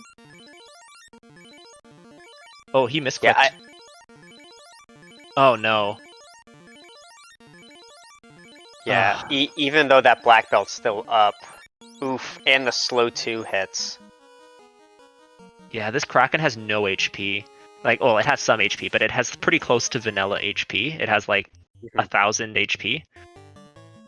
You need to go speed and power, and he just didn't get turn order there. To be honest, that was nothing that Chanigan really did wrong. He didn't get turn order, and then he got Bane to death, which is something that you can't resist without a ribbon, and with the black belt comp, you're kind of incentivized to not pick up the free ribbons.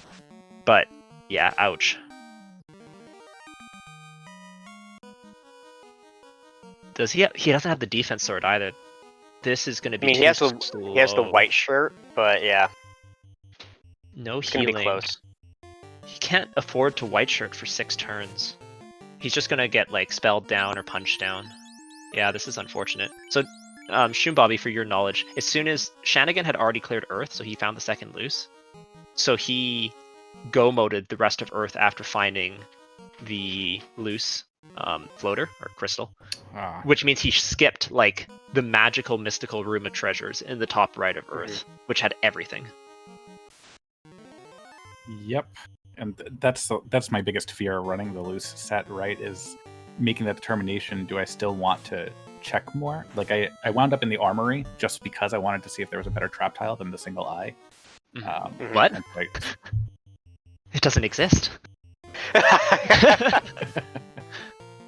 Well, I figured I'm going to keep my whole party up, so if there's something that I could nuke down real quick. Yeah, like if you got the water tile or something that had low HP. Yeah. I think they had instant death, though. I wasn't about to play with waters. Yeah, the waters were nasty. So there's a couple options that are good for big party. But yeah, piece of advice. There's probably not going to be an abundance of chests like that in a future run. So I would consider this run the exception in terms of like it more often than not, the decision to stop opening boxes is better than the decision to try for things. Yeah, my races, my practice runs this week all led me to believe that I should not be looking at extra boxes. It just so happened that a couple were on the way. But I was making the mistake of diving into Sea Shrine, the Mermaid Room, just because, and I was like, that was taking 3 minutes out of my run for no reason. Yep, absolutely. Rock Solid a little bit lost on the seafloor. He actually went all the ways around the left, and then he went back around the right, but looks like he's on the right track, but he's about to meet his good friend Kraken. He does have life. Okay, this makes sense. Yeah, I might be keeping the Nin. Okay, it depends on what his strategy is. Remember, his party levels are just slightly low. He kind of needs the fast cast to go off, so he has to hope for turn order here.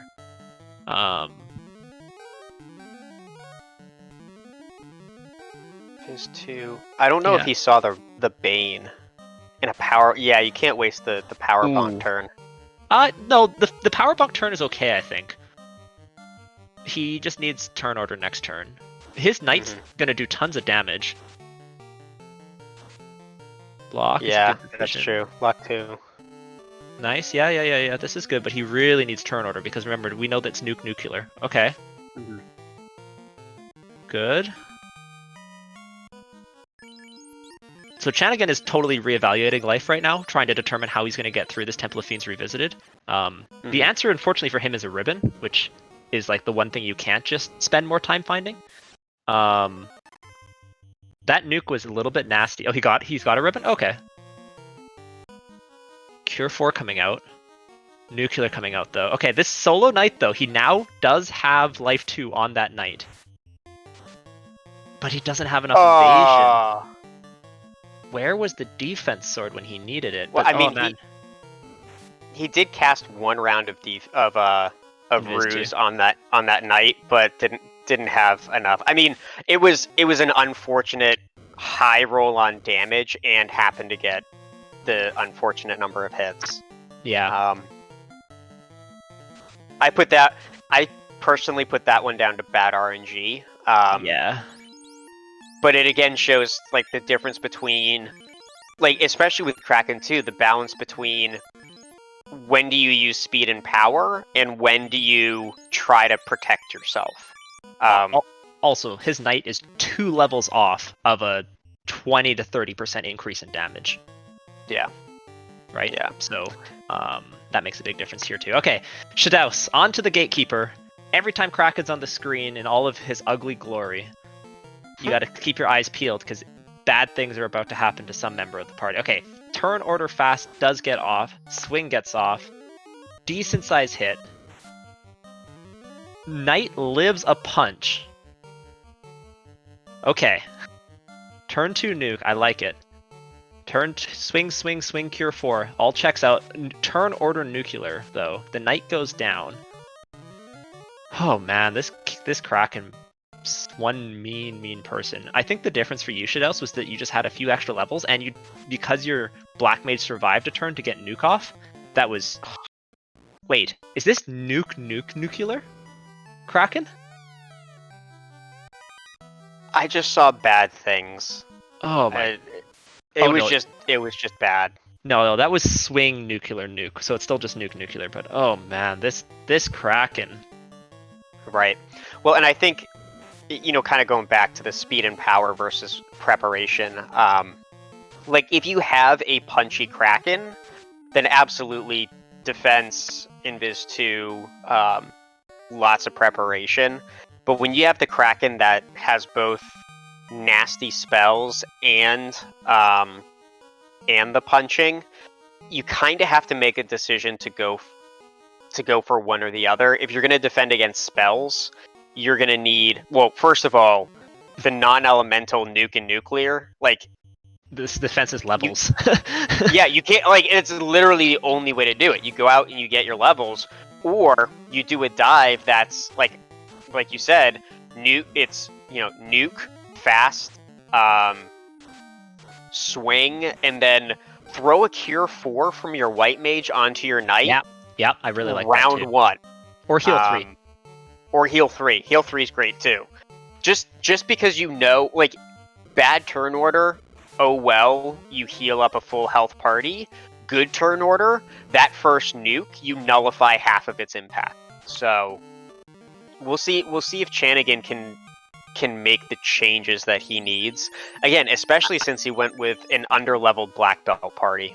I think he picked up wall, I think is the adjustment he made. Yeah, because there's also that Bane there. Yeah. Well, Bane has been what's causing him problem because he has a single ribbon on that black belt and he promoted prior to the black belt getting enough levels. Okay, I like that adjustment there. Going double fast. Yeah, because see, that black mage got taken out, but his ninja is now going to cast fast. And this black belt should kill Kraken next turn. Should, yeah. Yeah, okay. Good strategies here coming out. I mean, now it's just hoping that either the white mage or the red mage can survive this nuke that just came out. And luckily both did. Yeah, so, oh man, he can't get turn order to save his life, but the right punch went to the right person. Yeah. Okay, there we go. Yeah. Oh boy, And that's... Yeah, the Cure 4 and the White Mage was a brilliant decision.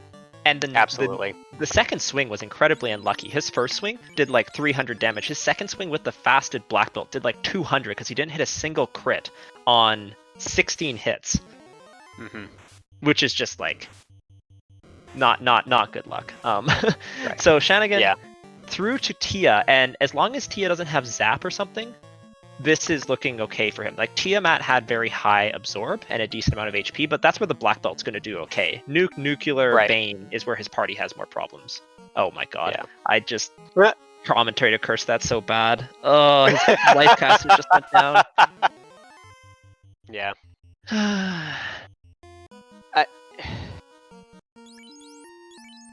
I feel like I don't want to say much.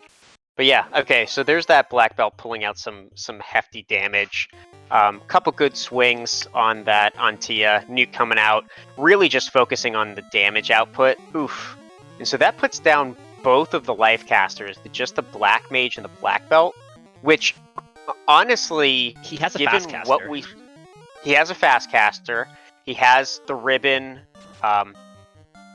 Doing the white shirt switch. I don't think he picked up the defense sword. So having that white shirt is a really good option. You're never going to use that massa, but it's better to have something than nothing. I don't know if you have time. I guess you have to try and white shirt up. The problem is he has no healing either. Like, you're definitely going like fast lock and maybe you go white shirt. Right. We'll see. This is winnable, but it's okay. Yeah, fast white shirt. know, I would definitely do fast white shirt. You know that Chaos is going to punch, and he just did one hit for 200 damage. I'm throwing my white shirt back out. Yeah. I think though with the fast and the lockout, you just have to hope you kill him in 3 turns before he kills you. Right. Like with 2. Right. Yeah. Okay, that's what he's doing. So he got his 2 white shirts out.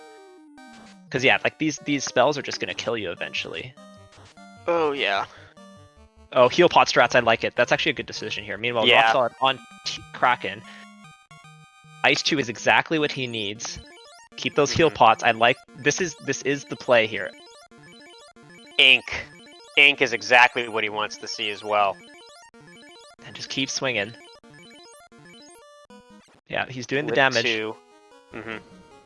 Oh, crack. Okay, that's good. He's got a ribbon on that black belt. Fast comes out, swing comes out. Down goes Chaos. We have another single melee taking out Chaos. Shanigan, our second runner on stream, 16th overall, finishing with an official time of 1 hour, 49 minutes, and 42 seconds. GG's. And we'll see if he wants to join us in the booth. Yeah, I that was definitely a clinching fight there. Yeah, I think I was actually taking a look at how much those heal pot strats were actually going to have an impact, and I want to say put out 90 to 120 extra hit points on that black belt, which, depending on turn order on that last turn, absolutely could have made the difference. Yep. Once again, Duck showing some strats, and we are joined in the booth by our second place runner on stream, Shanigan. GG's. Hey, thank you. Yeah, that Kraken. Kraken, yep. Gave your party some Yep. I should have leveled to 42. We are kind of curious about that.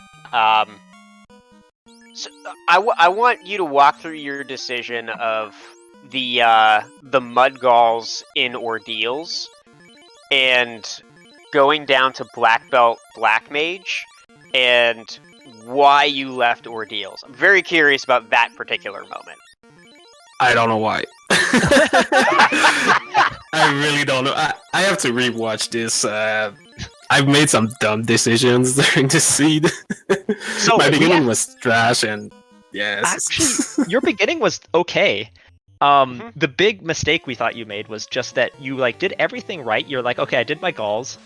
I didn't get super high level, but then instead of going to finish your grind on your Agamas with 2 people down, you instead went and promoted, so then you need to keep your ribbon on your black belt. And then you brought everyone back up, so then when you did eventually go for your grind, you had to dan your party members off again. So I think you just need to go straight to your grind, get the levels, and then do everything else you did. Yep. Yeah, I've practiced the seed a little bit, but not with a black belt, so I think it's the second seed I've tried. I don't know why I went black belt. I just why not?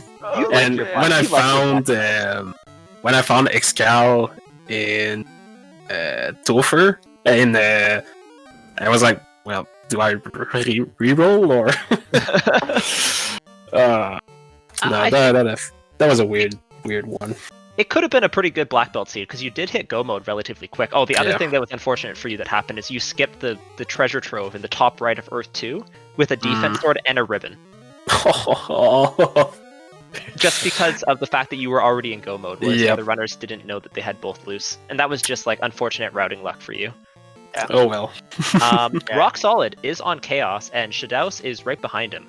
So we will turn our attention back over, as this is the last race of the Duckling Derby. This is week 4, the last one for all the marbles, so I do want to give our runners a proper send-off, as a number of the racers will be graduating from our Duck program to become Platypi, along with DVS and myself. So here we go. Chaos. Cross your fingers. Both Chanagan and Shoombobby had Chaos on with one party member left with under 300 HP. So, who knows what's going to happen here. And Viz 2 comes out, Defense Sword coming out, Fast coming out. Good turn order here for Rock Solid. Okay, Ice 2 first. Kind of what you want to see.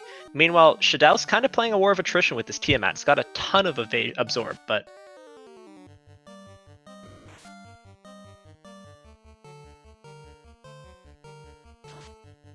yeah, good defensive strategies though here by Rock Solid. So what he's doing is he's doing a combination of using his other characters to get some chip damage out while his knight gets into like full defense mode. As what he casts Fast, Lock, 2, and this knight's about to dish out some serious damage. Rock Solid was the only runner on stream to go that long fetch quest to pick up the power bonk, but now's when it's going to show its strength, as no one really had access to Temper because it was such high level. Yeah, this knight's going to swing for like 400 next turn. Yeah, and we didn't really see anything dangerous spell-wise as long as you have a ribbon on. Yeah. We'll see how much damage comes out on this swing. Oh yeah, I was like, Shanagan's in great position on this Tiamat, and then your Lifecaster goes down turn 1. So, we should probably just stop saying things like that. But here we go. Heal 3 coming out, just swinging away, this knight doing more than enough damage. Chaos, I think, had just over vanilla HP. I want to say it was like in like the 24-2500 range. But high absorb, definitely high absorb. Needs crits to break through. One more power bonk. Okay, but there Chaos comes out with his Fast, but remember, his knight is at max absorb. Or sorry, max evasion because of those 2 defense casts. Holds up a pro ring, trying to show Chaos who's boss. Yeah, and it looks like... Yeah, he'll be okay. He sees Fast, holds the defense sword up again. He's like, I'm scared of you. You have my respect. That ninja, unfortunately, just not doing a ton of damage here. Okay, Nuke coming out, though. Down to his fighter and his white mage. Fighter just needs to keep swinging. 1 cast of Cure 4 left. Once again, really nice resource management by all of our ducks here. Gets the Cure 4 off. That's huge.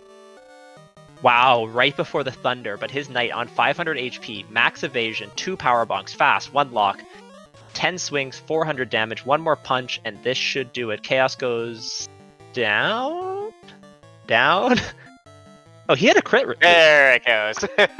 DVS, Rock Solid hit a crit loop on those last 3 ones. 424, 3 times. Oh, did he really? Yeah. That's awesome. GG's. What a great way to end things off. And I think we're joining the booth. Rock Solid, GG's. Yeah, thanks, guys. How about that crit loop at the end? Yeah. Did you notice that when you were playing it?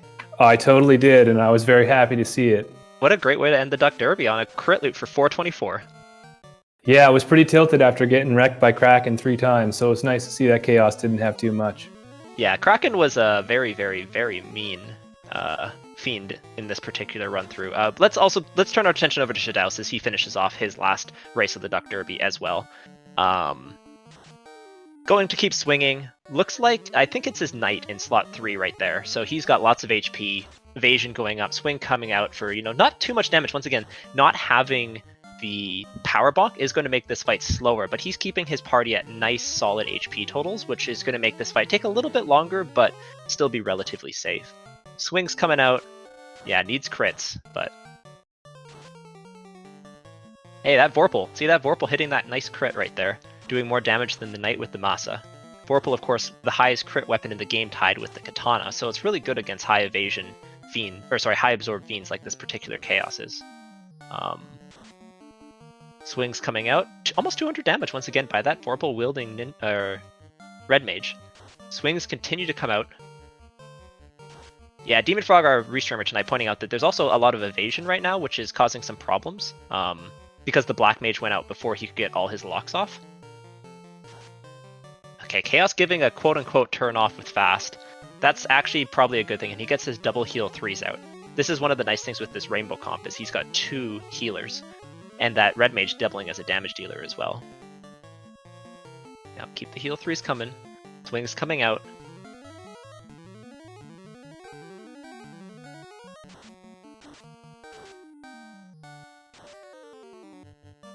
There we go. Shadows, our last runner on stream, finishing with an official time, 2 places behind Rock Solid, of 1 hour, 58 minutes, and 23 seconds. Didn't finish with a crit loop, but did finish with the most party members up of anyone. GG, Shadows. Thanks. So, yeah, congratulations to all of our Ducks. I really think this seed was a tough nut to crack. You guys all played the early game fairly well. It was, a bit of a interesting early game in terms of going all around the map, but, lots of successful dungeon dives, getting your incentive items, getting in the air, and then a few different issues in Temple of Fiends Revisited for various runners, but did push through, and I'm very proud that all 4 of you finished. Absolutely. I do, just to give you guys a time to kind of share your thoughts. Rock Solid, we didn't get a chance to kind of hear your full thoughts on that Topher that you had to experience. So what was kind of going through your mind towards that, that first dive, like your dives with just your Knight standing and then having to make some modifications and adjustments and so forth? Yeah, well, I'll tell you, I really debated whether or not I should go out of my way to get the Power Gauntlet before I went into Topher, because I didn't know how tough it was going to be with this flag sets, and something told me it might be tough, so I got the Power Gauntlet, and I'm glad that I did, because I had the resources. I could have got it done the first time through, but, bad luck, bad execution, whatever you want to call it, I ended up falling down to Kraken, I think 2 or 3 times even. And the 3rd time I really felt frustrated because, my Knight was buffed up all the way that he could be, but what are you going to do when Nuke and Nuclear comes out back to back? So it ended up being a pretty gatekeepy Topher, but I kind of like to see that, because I thought, maybe this will give me a chance at beating some of the other guys that didn't necessarily get all the gear that I did. Mm-hmm. Yeah. I think the one thing for you, Rock Solid, was just that your Knight, I think, was like 2 levels away from the breakpoint for the extra swing. And I think that was something that was hurting you a little bit. Yeah. Well, but at the same time, you got some pretty nasty luck. I mean, yeah, like as someone who has really, really bad luck, I can empathize with you. Having just your Knight standing and not picking up the life 2 before your first dive. Then you got like some nasty rolls your second dive, and then getting nucleared. Like, it's one of those things. It's like if you had turn order, or there's so many different ways that would have been perfect, and you just kind of got the short end of the stick. I know that's not doesn't magically make things better, but at least you can go in knowing okay, I made good decisions and I got bad luck, which is definitely a part of the game. Yeah, in the end, I wasn't too down on myself for Topher. I think my biggest problem was actually my early game. I made a big flub up where I thought that Warp was at Elfland, and then I thought that it was at Crescent, and then I wound up at Crescent, and I realized that I didn't have houses, so I had to go sailing all the way back to Elfland to get houses. So I think that lost me more time, and I'm more critical of my play in that early game. And I think after that, I executed as well as could be asked. Mm-hmm. Absolutely. Well, let's turn it over to Shadows, who we haven't heard too much on. GG, Shadows, any kind of thoughts on the seed as you kind of finished up? You also had, were given the business by the Temple of Fiends Revisited. Yeah, I mean, I was pretty mad at those dives. I should have finished on my first dive, really. I didn't take Tiamat seriously enough and didn't max out my defenses, and then lost my knight to a swing.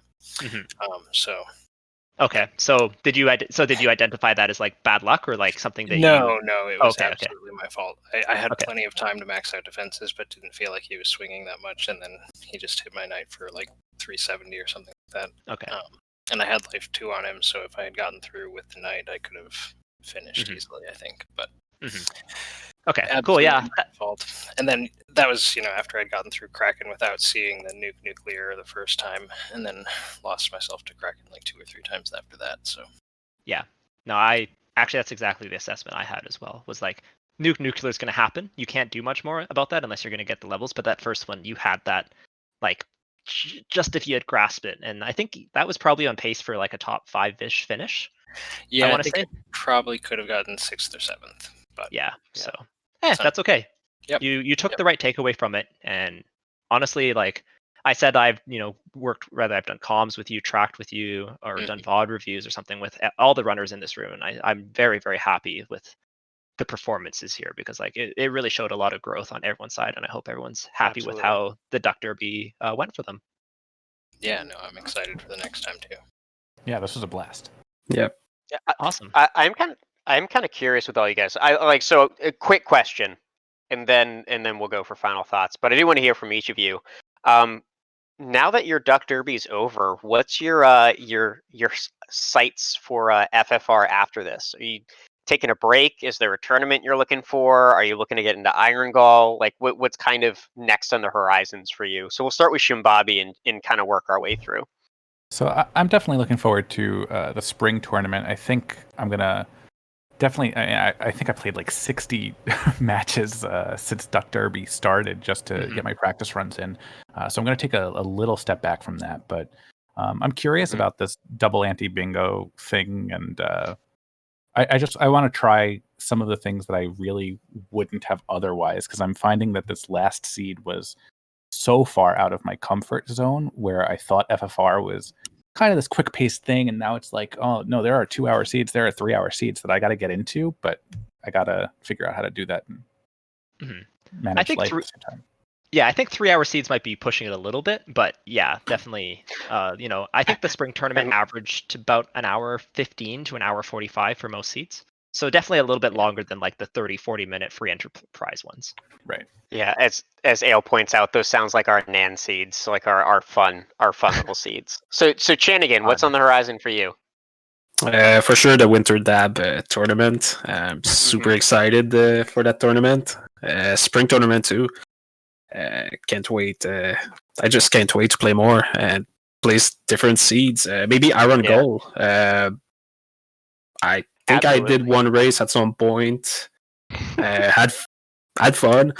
But I'm really excited for the future regarding Final Fantasy Randomizer. Awesome. That's awesome. All right. Who are we up next with? Rock Solid. What's on your horizons? Yeah, well, I'll tell you, I had a great time with this tournament, and I definitely want to keep playing. There's a chance I might go for the spring tournament, depending on what the scheduling's like. I don't think I'm going to get into double anti-bingo, Iron Gall, or co-op right away, because I feel like I'm not quite in the same class as the faster runners just yet. But I enjoy running on my own time. I enjoy running the asyncs, and I really enjoy commentary too. So if I'm not running in every tournament, then that frees me up to jump on the microphone. And so that's how I'm going to stay involved, just doing a little commentary, a little bit of running, a little bit of streaming, a little bit of everything, try to get my times up. Yeah, I want to give a shout out to you, Rock Solid, for doing comms. You've been really helping out, and I think you've been doing a great job with them. And I also think that like doing comms is a great way to learn a little bit more about the game. When you're doing with good co-commentators, you can learn something every seed. So And Shadaus, what's on your horizons for FFR? Well, I'm still really loving the game. I want to play lots of different modes. I don't know about, I've been thinking about this throughout the tournament, and I don't find that I particularly love the sort of standard tournament flags that we run in these things. I do enjoy them a lot, but I actually find that I like the sort of weird stuff, the hardcore stuff, the really challenging seeds a lot.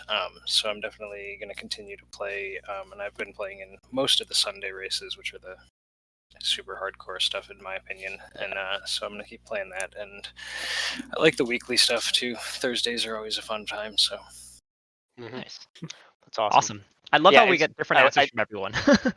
Yeah, I was gonna say like that's kind of my takeaway because Jay, you and I have talked a lot about like I'm more of the nasty flag weirdness, and you're much more spring tournament, and it's just two different ways of just loving to play this game. Mhm. So, all right, so we do we it's about that time. We want to get some final thoughts from each of our runners, and then we'll take us out. So. We're going to start back at the top again with our first place runner on stream, Shumbabi. Just some final thoughts for us.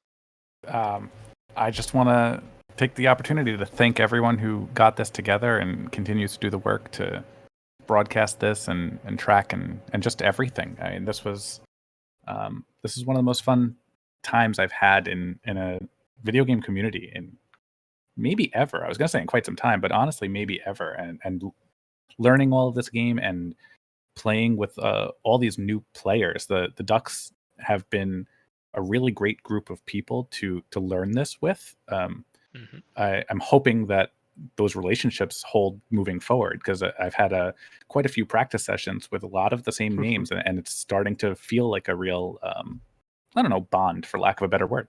And so I just appreciate the opportunity to have gotten this experience. So thank you all. Yeah, definitely. I mean, I feel like, DVS and I were literally part of the last Duck Derby, and here we are, joking around, doing comms together, and we're still racing and stuff. So Well, I think, we get to, you remember the people in your Duck class. I think every single Duck class remembers the people in their Duck class and also keeps racing with them. And then they team up for Fall League and stuff. I'm hoping we're going to see like 3 Fall League teams from this Duck Derby class, which is insane, but like that could definitely happen. So yeah, no, GG's. Maybe moving over to Shanigan. Any final thoughts? Yeah, thank you guys for doing this tournament. Everything that went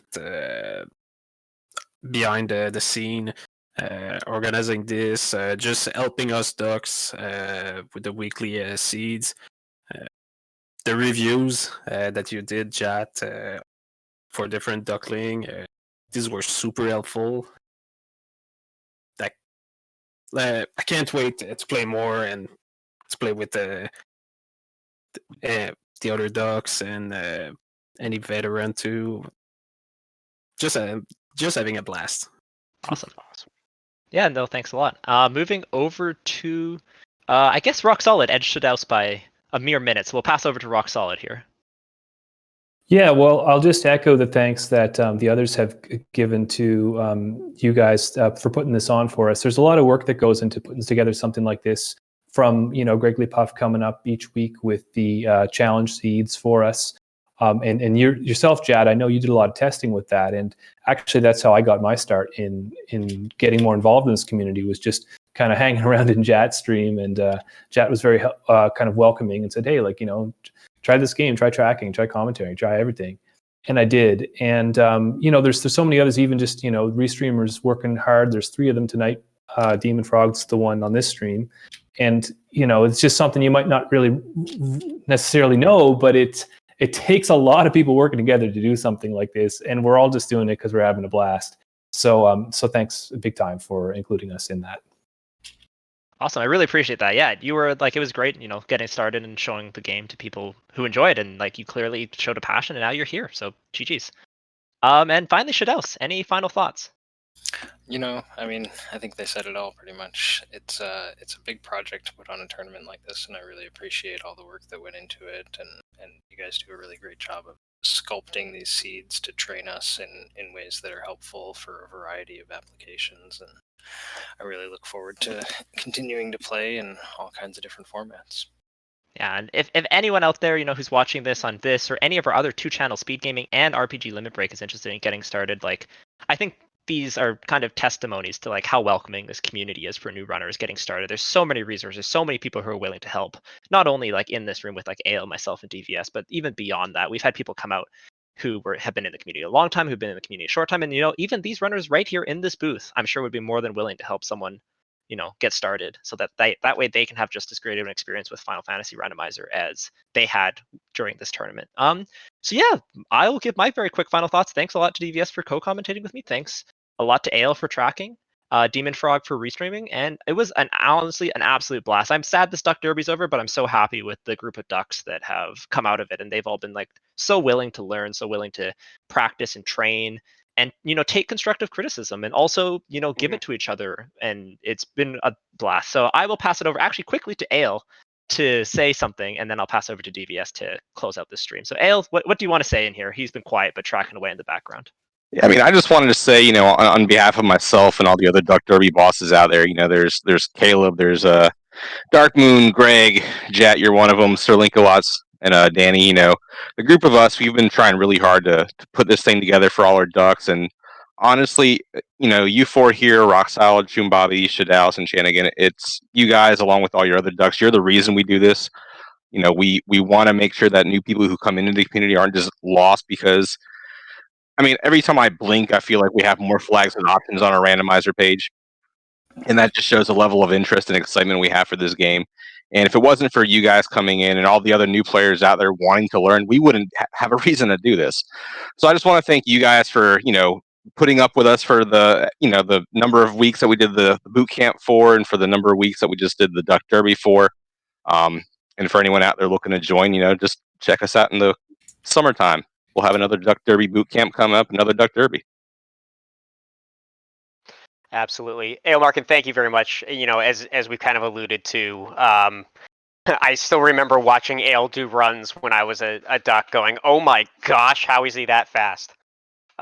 So it just, absolutely, if you are interested in playing, today is always the good day. You can check out our randomizer, FinalFantasyRandomizer.com. You can check us out on our Discord.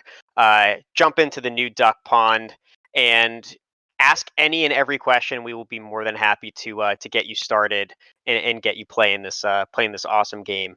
So we do want to do quick shout outs. Thank you again to Jat2980, my co-commentator, Ailmarkin, our tracker, and Demon Frog, our restreamer for today. We also want to say a big shout out to Randomania. Thank you so much for hosting us here for these last 4 weeks in the Duck Derby. Thank you as well for running the Tournaments of Hope over the last couple weeks, raising money for the Bail Project. Really appreciate the work you guys did there. Thank you all to you guys, you viewers, who have just kind of been working with us, following along and rooting on these players. We hope to see you join us at some point. And if you love Final Fantasy Randomizer, much like our runners have said, there is more Final Fantasy Randomizer to come. In fact, I believe it's a week from today we start our Winter Dab Tournament, which is a double anti-bingo tournament. So if you're a big fan of double anti-bingo, keep an eye out for our tournament starting next week.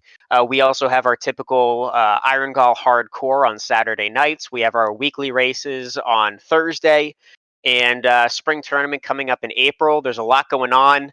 Our Double Dragon co-op bracket, or a co-op league, is really active at the moment. So there's a lot of different places to get involved and to watch some Final Fantasy. So thank you guys. As always, it's been a pleasure, and until next time.